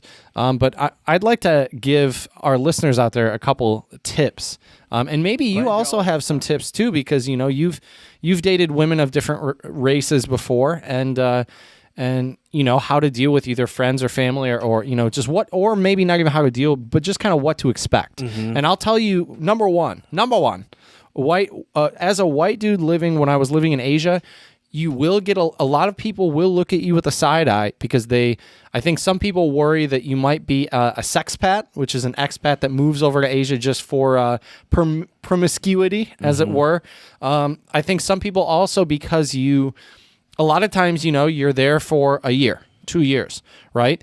I definitely think that's long enough to meet somebody and start a relationship. But at the same time, I think a lot of people are concerned, which makes sense. They're worried that you might meet their son or daughter, fall in love, and then they move with you to your home country and they never see their children ever again. Yeah. And I think you have to be very aware with cross-cultural relationships that you have to factor in that it will be more expensive to see family or see your in-laws. There will be visa processes you will have to go through. You might have to get married in multiple different countries in order for it to be legal everywhere. There's different customs. There's different customs about the wedding ring, the wedding ceremony, how much money you need to spend. Some cultures as well, you might even need to give the family, if I'm talking as a man here, you might have to give that family of the woman some money or a gift, and to some of our American listeners, they might think, what are you talking about? You're crazy. But that is it's just a different cultural custom. I'm not saying whether it's good or bad. Yeah. But one of my biggest tips, I think, with cross-cultural dating is try to learn some of the language and try to meet some of your either potential future boyfriend or girlfriend, or if you're already dating them, their friends. Because I think especially if their friends are from a similar culture, that's a good way to like ask questions. I remember asking my ex's friend Olga some questions, about my ex and about like customs and how that works. And I would say a big thing is, at least to me, it feels like you have to. An effort has to be made to understand the other person's culture, or to like for sure, because. I think some of that has to be self-taught. Like you can't rely on your partner. It needs to come from within. Yeah, yeah. And I think if you actually care about the person, then that should be like it comes pretty naturally. It should come naturally because that's really the only way you can get to know someone is if you actually understand their family and culture. Right. Well, I'll be honest with you, man. I have to give my first serious girlfriend, Katharina, a lot of credit for my German abilities because I kid you not, dude. We talked on the phone every Saturday when I was in high school. We dated for about a year or 8 or 9 months. We talked on the phone every Saturday for like 2 to 3 hours in German. And it was funny. We would sometimes try in English, and this is no discredit to her, but we would try in English, and she was just a little bit more shy about it. And I really wanted to learn German, so I kind of liked it. So we just kept, and I kid you not, dude, I was actually sitting right in this place. Right in front of us here at the Azul Moose Studios, and I had the German dictionary website open in front of me, so when she would say words or if there was something that I didn't know, I could look it up real quick. I do that sometimes in those... in Kaffeestunde? Yeah, I do too. I keep it open still now, 15 years later. About that last one, we didn't talk about it. We don't have to, I guess. But that girl, the new girl... Let's talk about it next episode. Okay. We'll talk about it. Was really good. Is that all you needed to say? Because that's her all I was going to mention. It was just surprising. Right. But yeah. So we can talk about it next episode. Though. Right. But I think what were we talking about now? You made me lose my train of thought. We were talking about the culture and talking to your girlfriend, dictionary open in front of the computer. Right. But I think some of that I was curious about learning German in the get-go. But I think also. After like we really started talking a lot and kind of developed feelings for one another, it definitely gives you a different type of motivation where like I knew every time I studied German, it was an opportunity for me to connect on a deeper level with this person and obviously way more people too. And I have to say, I think that's why when I was younger, that's kind of why I dated a lot of German girls was because speaking of the German cuckoo clock here, I dated, I think the first like 2 or 3 of my first 3 girlfriends I think I ever had were German. And so, and there was just something different about speaking German with them. And it was interesting to me to learn about their culture. And I do truly think if I would have moved over to Germany, I don't know if those relationships specifically would have worked out, but I think I could definitely happily date a German woman for sure, because we are able to connect with the language. I think that's super important, for the people out there who, like, I had a buddy of mine tell me I would really love to meet, go to like South America and meet a girl from there. And I asked him, I said, well, do you speak any Spanish? He's like, not really. And I'm like, well, dude, you need to learn it then. Like there's like, he just knows that they're beautiful, attractive. Right, exactly. And he could have just said, I want to meet some hot chick. And it kind of almost would have been the same thing. That's fair. That's true. For sure. That's basically what he's just saying. Yeah. I mean, it is 100%. But I think you need to look a lot deeper than that. Yeah.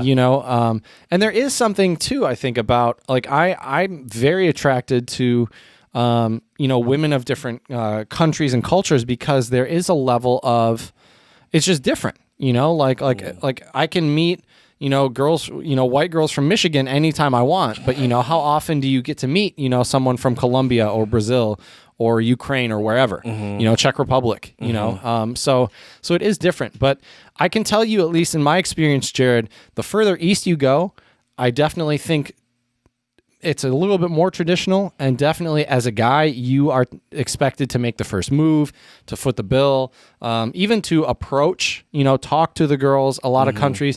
And what's interesting, I was talking to a guy I used to play soccer with who was Colombian, and he was telling me, he was like, dude, in Colombia, like, women will flirt with you, and they're very kind of flirty with the way they kind of their gestures and mannerisms. But he said, but you have to have the cojones to go up and talk to them. Like they'll give you some signals or some signs, but they expect you, and it's a cultural thing. Sure. You know, but I feel like in the States now, I feel like a lot of women, if you approach them, unless they find you attractive, if you approach them, they're Sometimes already it feels a little aggressive. right. Yeah. Right. Whereas I think in other cultures, it's not viewed as aggressive or as That's the man's job. right Is to make the first move. right and Yeah. right and but the thing is American girls aren't going to make the first move. Like I don't think I've ever been approached out in the street where a girl's just come up to me and been like, you know, I haven't either, but I thought that was just me. I don't know, dude. I think even There's also, but there's just here's the other now thing. we get into misogyny though, because there's also like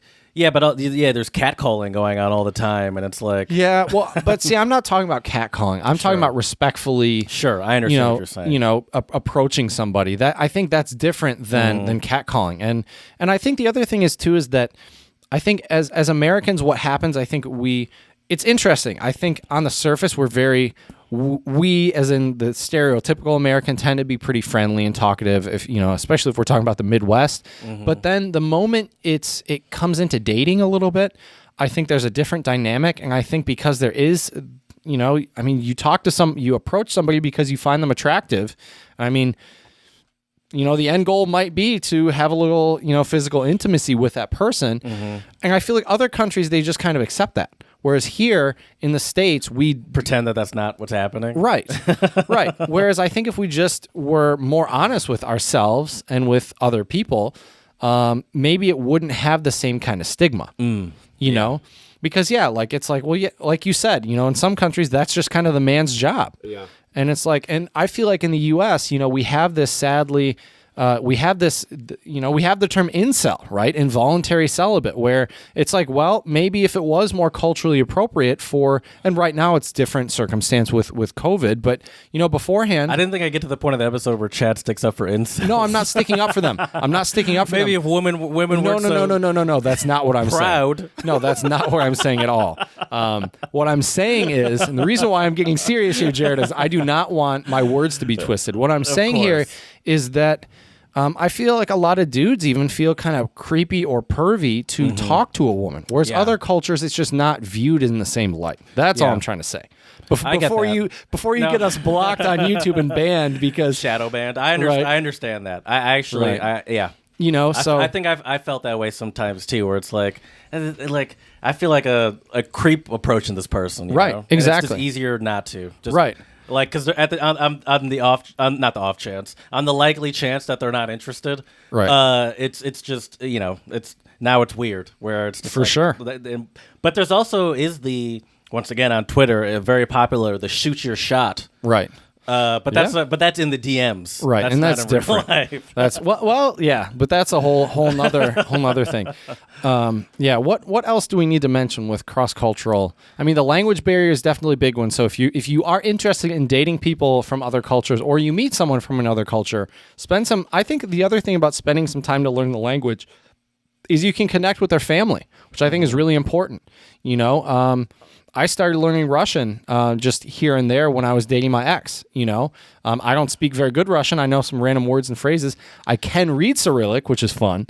But, I think there is something about take that effort because I do think it's important, I think that's really the main thing to me is just that that you have to be like if you are like you have to be willing to learn is really the main thing, and be open-minded and not too judgmental. Yes, and not too sensitive because right, something might not go your way, but it's like, oh, that is not offensive. My number two thing though would also be transparency and communication. Yeah, you need to, which the communication kind of nicely dovetails from the language, learning the language.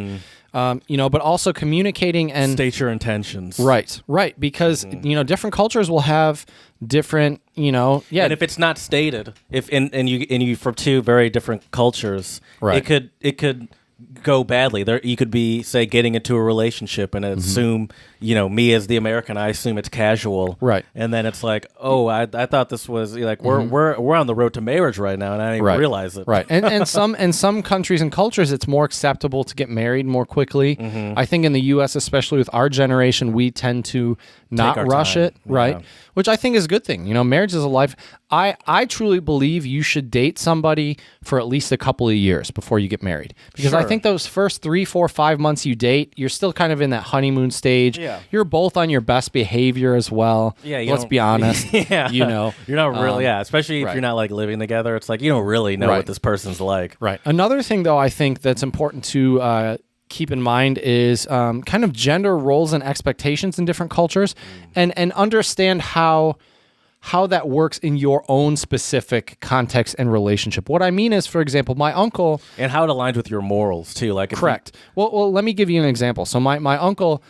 his wife was, sadly, he passed away a couple of years back, but she's Japanese. Moved here from Japan. An amazing woman. I love my Aunt Masai. Shout out to you. She's not listening, but shout out to Aunt Masai. She's the greatest. But she grew up in a time and a culture where basically. On her first husband, who was Japanese, I mean, she waited on him hand and foot. Did all the housework, all the cooking, raised the kids, took care of not only her older parents, but his older, did all of these things, right? And then, sadly, my uncle, passed away from cancer, and she took care of him and did a lot of this, and she's an amazing woman. But my point here is she would, because she's from a different culture, she thought it was expected. And a lot of times my uncle had to tell her, I before he got really sick and he was able to do a lot of things for I'll himself. take care of this. Right. And he was like, you don't have to always come behind me. Right. Yeah. Or you don't have to, a lot of times, my uncle was out doing something with my other uncle, his brother. They were out doing something when they came to visit. And my Aunt Masai was like, oh, yeah, we were all about to eat. And she's like, oh, no, I wait for Steve. And we're like, no, Masai, you're eating with us. But it's just a cultural difference. And we told her, we said, look, it's not like, my Uncle Steve is going to get mad at you because, you ate with us. But these things are just ingrained into her. Right. It's not even like, right. She's like, this is, what do you mean? This is what I always, right. This is what everyone always does. Right. And I think the most difficult thing sometimes with a cross-cultural relationship is how you navigate that, because some people might, because they're brought up in that way, they might either want to do it, or some people might like to do that. I mean, some people do like to take care of their significant other, which, but that's what you have to figure out. There could be a world where your aunt could say, listen, I like doing this, so you don't have to tell me not to do this because this is how I feel. Like this, I want to do this. Right. And I'm not saying she did or didn't, but that could be possible. Exactly. But I think in different cultures and the way we view that is different. Like I think in the U.S., for example, if you're a woman and you want to do those things, and obviously I'm not a woman here, and I'm not trying to mansplain for the ladies or speak for the ladies, but I think at least what I see in the media. What I read and what I've seen, if the woman cooks and cleans and does a lot of these more quote-unquote traditional things, a lot of people will say that, they're being taken advantage of or whatever, or they have a lazy husband, and maybe they do. I'm sure there are plenty of lazy husbands out there. Both can be true. Right. But I also think, why should we be putting down some people if that's what they like? If they like being a homemaker, they like taking care of their families. Right. There's no shame in that. I agree. And I think other cultures, like I'll never forget one thing my ex told me was that, for her, she really views, having kids and having a family and taking care of those kids, and she's an amazing cook and she likes cooking, but for her, she also kind of views that as the quote unquote womanly role in a relationship. Whereas I feel like a lot of Americans, if you say that, they get very defensive. They get very America, we're post quote unquote man's work or woman's work, right? Socially, right? Which I think to some degree is okay. I think it's fine to not have these very rigid gender obviously, things. I completely understand why women specifically would have a problem with that. Of course, telling me what absolutely. my job is to do or whatever. Right. Yeah, that's not fair. But at the same time, I think if some women do like that more traditional role, that's okay too. Right. You don't have to take that away from them. But I think also at the same time, if women if they do expect or they do like that more traditional role, then I think it's only fair that the man plays the more quote unquote traditional role. I mean, if you really want at that point, I think that's the only way it would work, right? Right. Exactly. I would imagine. Because if someone's taking care of all the kids, cleaning, Right. You better be bringing that's the bread a full-time home. job. That means someone has to be responsible for The making finances. money. Yeah. Exactly. But I think the funny thing is we are so quick to judge nowadays when people have these different relationship values. And I think, especially if you look cross-culturally and around the world, I think we should just respect and acknowledge the differences without, and I'm not saying the way that, any culture does relationships or dating or marriage or courtship is right or good or better than others. But I'm just saying I think it's important to be aware of the differences, acknowledge them. But I think so many people, Jared, view differences as a bad thing. Sure. But it's just different, and I think it's very hard for people to put people to like step out of what they know and sort of understand that that cultures can be different and not be bad. And like if you just look at something, you're like if that you don't understand, the first thought is like that's weird or that doesn't make any sense or why would you do that? Right. And it's like I don't know. Exactly. We like dating here in the U.S. Leave us alone. We're promiscuous. Speak for yourself, Jared. Speak for yourself. But yeah, I think it's important to mention that the amount of people out there who, these aren't going to be people that are listening to this, but anyways, the people out there who look down on someone for dating someone of a different race, religion, whatever. Culture, country. What? Sorry, go ahead. I just would like to say to those people out there, open your mind a little bit more, and you could be surprised by some of the conversations you might have of people who are in these types of relationships and how similar they might be more similar to your relationship, or your view of relationships than you might think. Yeah.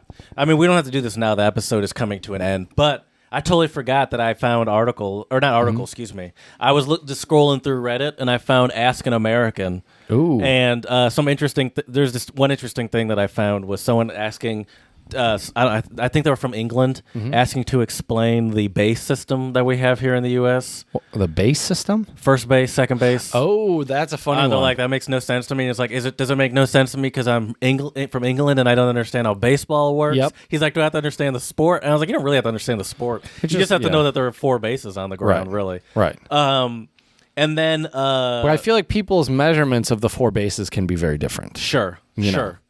Oh yeah, that's true. There's no unified scale of it is, what the bases mean. I guarantee you there are other countries and other cultures that have a different metaphor or analogy, and you know what I mean. That we use baseball because it just makes sense for us Americans, right? But I wonder what other cultures use. Yeah, but I wonder, does that go back to promiscuity again in the States? Yeah, I feel like I mean, it does seem like. Speaking of a promiscuous culture, it does seem like the promiscuous culture would have fun ways of explaining different sexual acts that we're doing on each other. Right. So yeah, that would make sense to me. Sure. One other thing I forgot to mention though too is I think with cross-cultural relationships, there is this idea of I think in the West, especially in the States, not everyone, but a lot of people marry for love. "Quote unquote," marry for love, whatever that means. Yeah, sure. Whereas I think a lot of other countries and cultures, they don't necessarily marry for love. And you can interpret that how you want, whether it's good or bad. I'm not going to tell anybody what to think. Pragmatic of a decision, right? But at the same time, like I wonder though too. Okay, so maybe you're in an arranged marriage, or it's not arranged, but it's through your or whatever. However it happens. I wonder which ones tend to work better, and I wonder which are better. Yeah, because I feel Unfortunately, we'll never know. No, because as I mentioned before, it's not like you can just compare like divorce rates, right? Or like stuff like especially that. cross culturally, that's pretty difficult, right? And especially in these cultures where they're arranged and they're strongly religious. It's like divorce is not as easily reachable as it is here in the U.S. Yeah. So I think let's I would like to give a couple last tips for our listeners out here. Please. If you come to the States, I think dating, definitely approach it more casually for the most part. Obviously talk to that person you're going on dates with. I wouldn't expect it more casually, but I would say don't expect Don't expect anything serious right off the bat. Because that what you're saying is almost being like, no, just adopt our promiscuous lifestyle. No, that's not and what get I'm used saying. to it. No, But you changed your headphones. You just When did noticed that it, right? Yeah, I'm a sneaky guy, Jared. Sneaky guy. Anyway, so yeah, that I feel it's more like don't expect people to just off the bat think that anything is serious. Right. Whereas other cultures, go into it not expecting, but just go into it being aware that if this person is dating you seriously, they might be looking for marriage, and they might be looking for marriage 4, 5, 6 months, a year down the road. And if that's be transparent with that person and tell them if that's too fast for them, because you don't want to, especially with cross-cultural dating, you just want to be very clear with everything, because you don't want, people's feelings are going to get hurt in a relationship anyways, but when you add those extra levels of difficulty with the language barrier, cultural differences, just try to be aware of those things. Yeah, I'm with you. I'm with you. So, do you want to talk about our song of the pod? Oh shoot, yeah, we haven't even talked about it, have we? Yeah, we're really going in on this episode today, aren't we? I think this song of the pod was. I'm so proud of myself, by the way. You found the song of the pod, but I was saying, I was like, there's got to be some sort of to all my ladies, out girls there around the song. world, and I was talking about how that's got to be one of the top sort of themes for a song, where it's about like for example. What's his name? Ludacris has "I Got Hoes" in different area codes. Oh, right, right. But today, what's the name of the song? Don't Mind by Kent Jones. Yes, and he is a rapper singing in various languages, talking about like essentially having little conversations in different languages with these imaginary ladies. And the funny thing is, it's like beck and call kind of. Like he says, here, I want to pull up the lyrics. Just play it and mute it. Oh, good call. Good call. This is why Jared makes the big bucks, people. Well, right here, she said, "Pardon my French." I said, "Bonjour, madame." Yeah. So, the whole song, he says, I think the first thing he says is "Hola." You can hit play. Yeah, there you go. Yeah, Okay. Thank you. I know how to play a YouTube video, Jared. Sometimes I don't know. Yeah, she's telling me this. But yeah, so the whole song is about, just dating people, well, dating women. It's a dude that wrote the song, right? Dating women from other countries. Where you're from don't matter to me. I say, "Hola, ¿cómo estás?" She said, "Konnichiwa." She said, "Pardon my French." I said, "Bonjour, madame." She said, "Sac passé," and I said, "Not poulet." No matter where I go, I love them all. So yeah, these ladies around the world. And I have to say, man, that's one of the great things about being a single dude when you get to travel is, you can meet so many amazing women. I can't speak for the other way around, but I'm sure it is the other way around too. There's a lot of great dudes out there. It's very intimidating for me, the Is idea of trying to like... Have you ever dated or been in a longer term relationship with a girl from abroad or from a different country? No.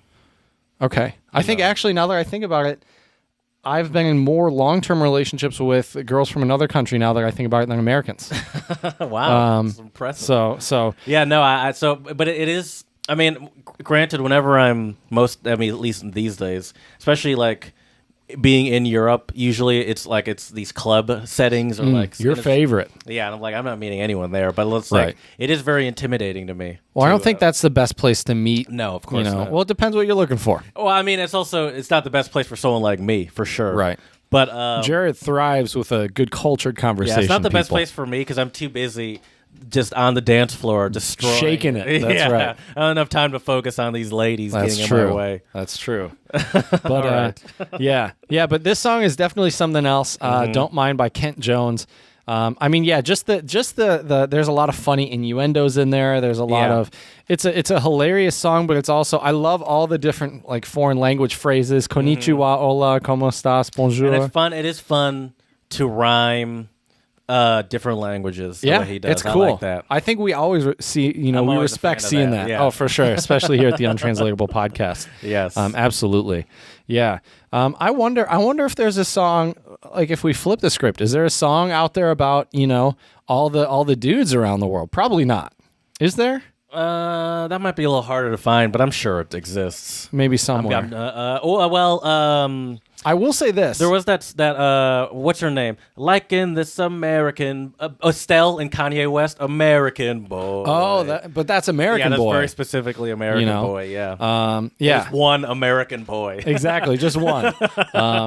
So one out of millions. That's not really how. That's not the generally same. how yeah. women function, though. Women That's don't. true. Mostly, you don't hear a lot about them being like, "Oh yeah, like I'm just out here going after these hoes as like a." Right, that's true. You're right. Well, but I think that's changing a little bit sure. with songs like WAP and some of that Yeah, stuff. sure. It's definitely changing. I think. a little bit, I but- guess it's been like that in the hip hop for a while, but that's Right. for sure. I'm with Right. you. But yeah, so all right, so some takeaways for well, first of all, check out our Song of the Pod at the Song of the Pod playlist. The song is Don't Mind by Kent Jones. betcha. Fantastic tune. You'll learn a lot of cool little ways to say hello and respond in foreign languages. So to any of the ladies or gentlemen out there who are looking to meet some people abroad, check that out. Before you play that song, let me end with a couple last We got thoughts. a couple more. Couple last we got thoughts an here, hour Jared. left on this one, guys. Yep. We got a couple more thoughts. Number one, I think stay open-minded out there. I think that's really, really important. Regardless who you're dating, I think it's important. Also, though, don't be afraid to talk about, what's acceptable. So boundaries, because I think cross-culturally boundaries can be different. Interracially boundaries could maybe also be different too. What else? What else, Jared? What are some other takeaways from today's episode about interracial and intercultural dating, or cross-cultural dating?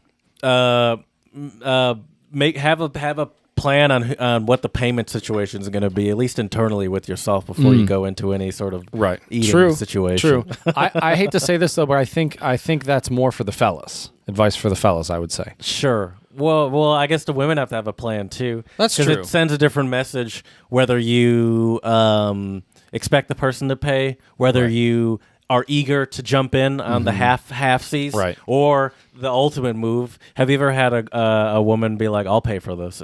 It's on me"? Not on the first date. No, me neither. No, not on the first The date. only time I've had that happen is in a long-term relationship. Right. Yeah. Same here, for sure. Yeah, I would agree with you. I would say though, I think it's a safe bet if you, especially to any of our American or Western listeners, if you do go abroad to Asia for sure. If you're a dude, you probably are not expected, but it's kind of culturally accepted or normal, quote unquote, to foot the bill. So just be aware of kind of the dating and cultural norms abroad before you jump in. I think we're big fans here, Jared, of two things. Number one, staying hydrated, and number two, doing your homework. If you like, I definitely asked some of my friends when I moved to China about how that works, because I didn't want to.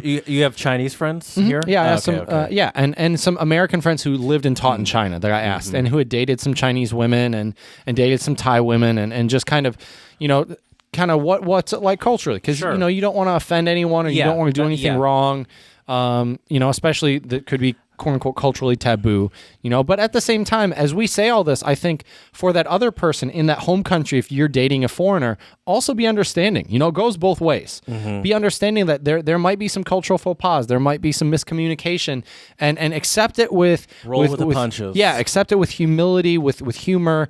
Definitely there are some fun stories that can come out of that. Yeah, especially just not assuming the first assumption can't be, which happens a lot. Like the first assumption is just that was meant to be an insult, Right. and it's like Right. maybe that's not the case. Exactly. Maybe it is. Right. But also be aware too of how you are perceived in that culture, because you also don't want to, like, I'm thinking more for our gents out there. Well, also the ladies, don't put yourselves at risk. Yeah. I've heard stories of, I had a buddy of mine in Mongolia, and I don't know if this is still like this nowadays, but he was in Mongolia in the 80s and early 90s, and he was saying that he had to be really careful when he would go on dates with Mongolian women. If they would stay out late at bars, some Mongolian dudes would try to just start fights with them.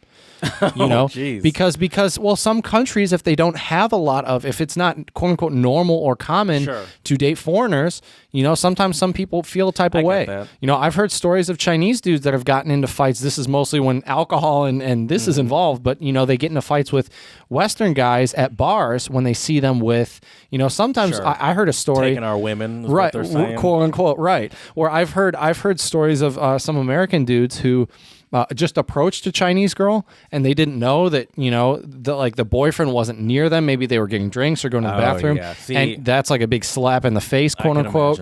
So you got to be careful. Be aware of these things, when you go abroad. And also for the ladies, be aware how men can be, because some countries men can be very much more straightforward and direct about certain things. And you don't put yourself in a bad position because you either react in a bad way that could put you in harm's way, and just be aware of some of these things. Another thing that sort of makes me uncomfortable dating interracially that I definitely have to take into consideration. What's that? I didn't think about this. Was when I'm around, say I am in an interracial relationship, around the other person's family or like a big gathering. Right. It does feel sometimes a little weird being like the only black person there. Sure. I feel like, and I'm sure that this probably isn't the case, but I don't know. I just feel like everyone's looking at me, and it's like, oh, who Sure. did this person bring home? Right. Or it's like, I don't know, and it just makes me feel kind of uncomfortable. I had a girlfriend in Philadelphia, and she was from like the New York area, and I went to this event with her.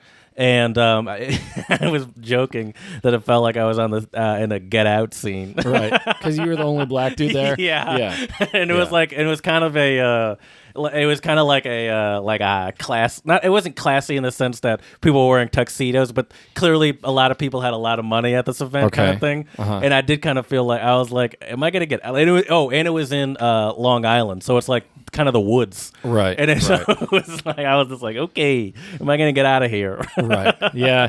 Am I about to be sold off to someone? Right. Yeah. Well, but I will say this too. You do have to be careful. Not get out, but like Sure. you do have to be careful. My brain. Sometimes people will scam you. Like, I've heard stories of lonely dudes going, to Southeast Asia to meet their Southeast Asian, mail order bride or whatever, and they get scammed. Working them for money. Right. Because I think there are a lot of lonely older dudes out there that would love to have a wife or love to have a family. But I'm going to be honest with you. I think a lot of them don't have the quality. They're not husband material. So that's why they're not married.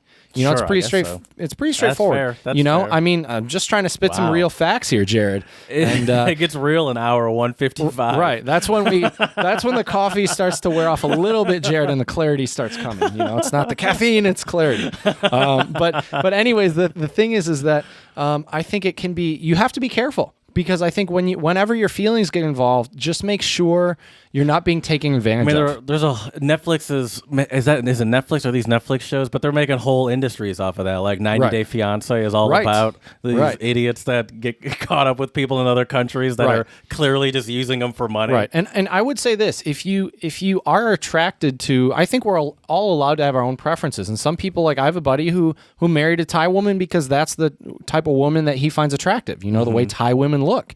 And so, but for him, he met her in Thailand, and they lived in Thailand for a few years together, and then eventually he came back to the States to finish his PhD. So my advice for a lot of people in general, I don't care if you're a man or a woman, I think it's smarter to live in that country with that person, maybe not permanently, but for quite some time, because I feel like also there is some concern, at least for some Americans. Her going back to being exposed to the American culture? Imagine that shock. Well, like when you said it's useful for someone to live in that, but there's still going to be someone that hasn't experienced the other person's culture. Well, right, and I think it's fine to do that, but at the same time, I worry about some people who get taken advantage of again, where some people view you as a green card. And this happens to men and women. It's not one or the other. I had a friend who she was dating this guy from Ecuador, and then she kind of realized that he was actually potentially using her to get a green card. So it's not,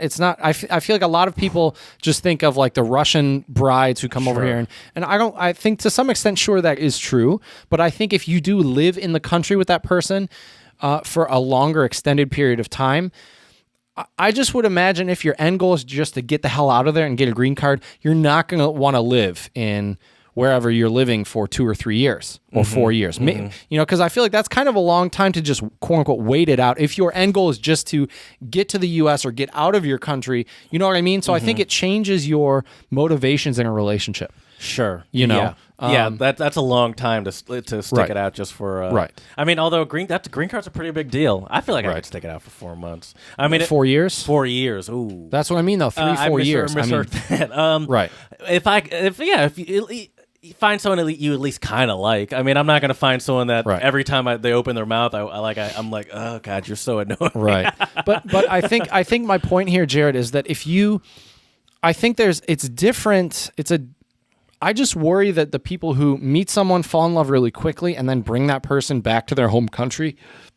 If you rush into it, I think but rushing in general is risky, I would say. Right. 100%. Excuse me. Right. Yeah. Rushing into relationships for sure. Not but Russian. I think you have to really take your time, especially with cross-cultural relationships, because there are a lot of different. I think their relationships in general are very. This is where I'll end us, because we could go on for hours. This is where I'll end us today, Jared.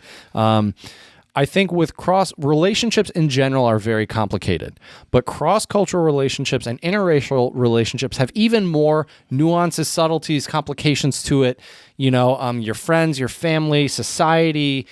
There's all these other influences and thoughts. And at the end of the day, what's really important is, are you happy? And is that person treating you right? Are you treating them right? And are they complementing your life? And I think if you can say yes to those things, I think you will definitely have a very successful relationship in general, but also to overcome some of the difficulties with cross-cultural and interracial relationships. You need to be aware of those things, not let them get you down, and really just make sure that you are working as a team. And that's where I'll end it. Brilliant.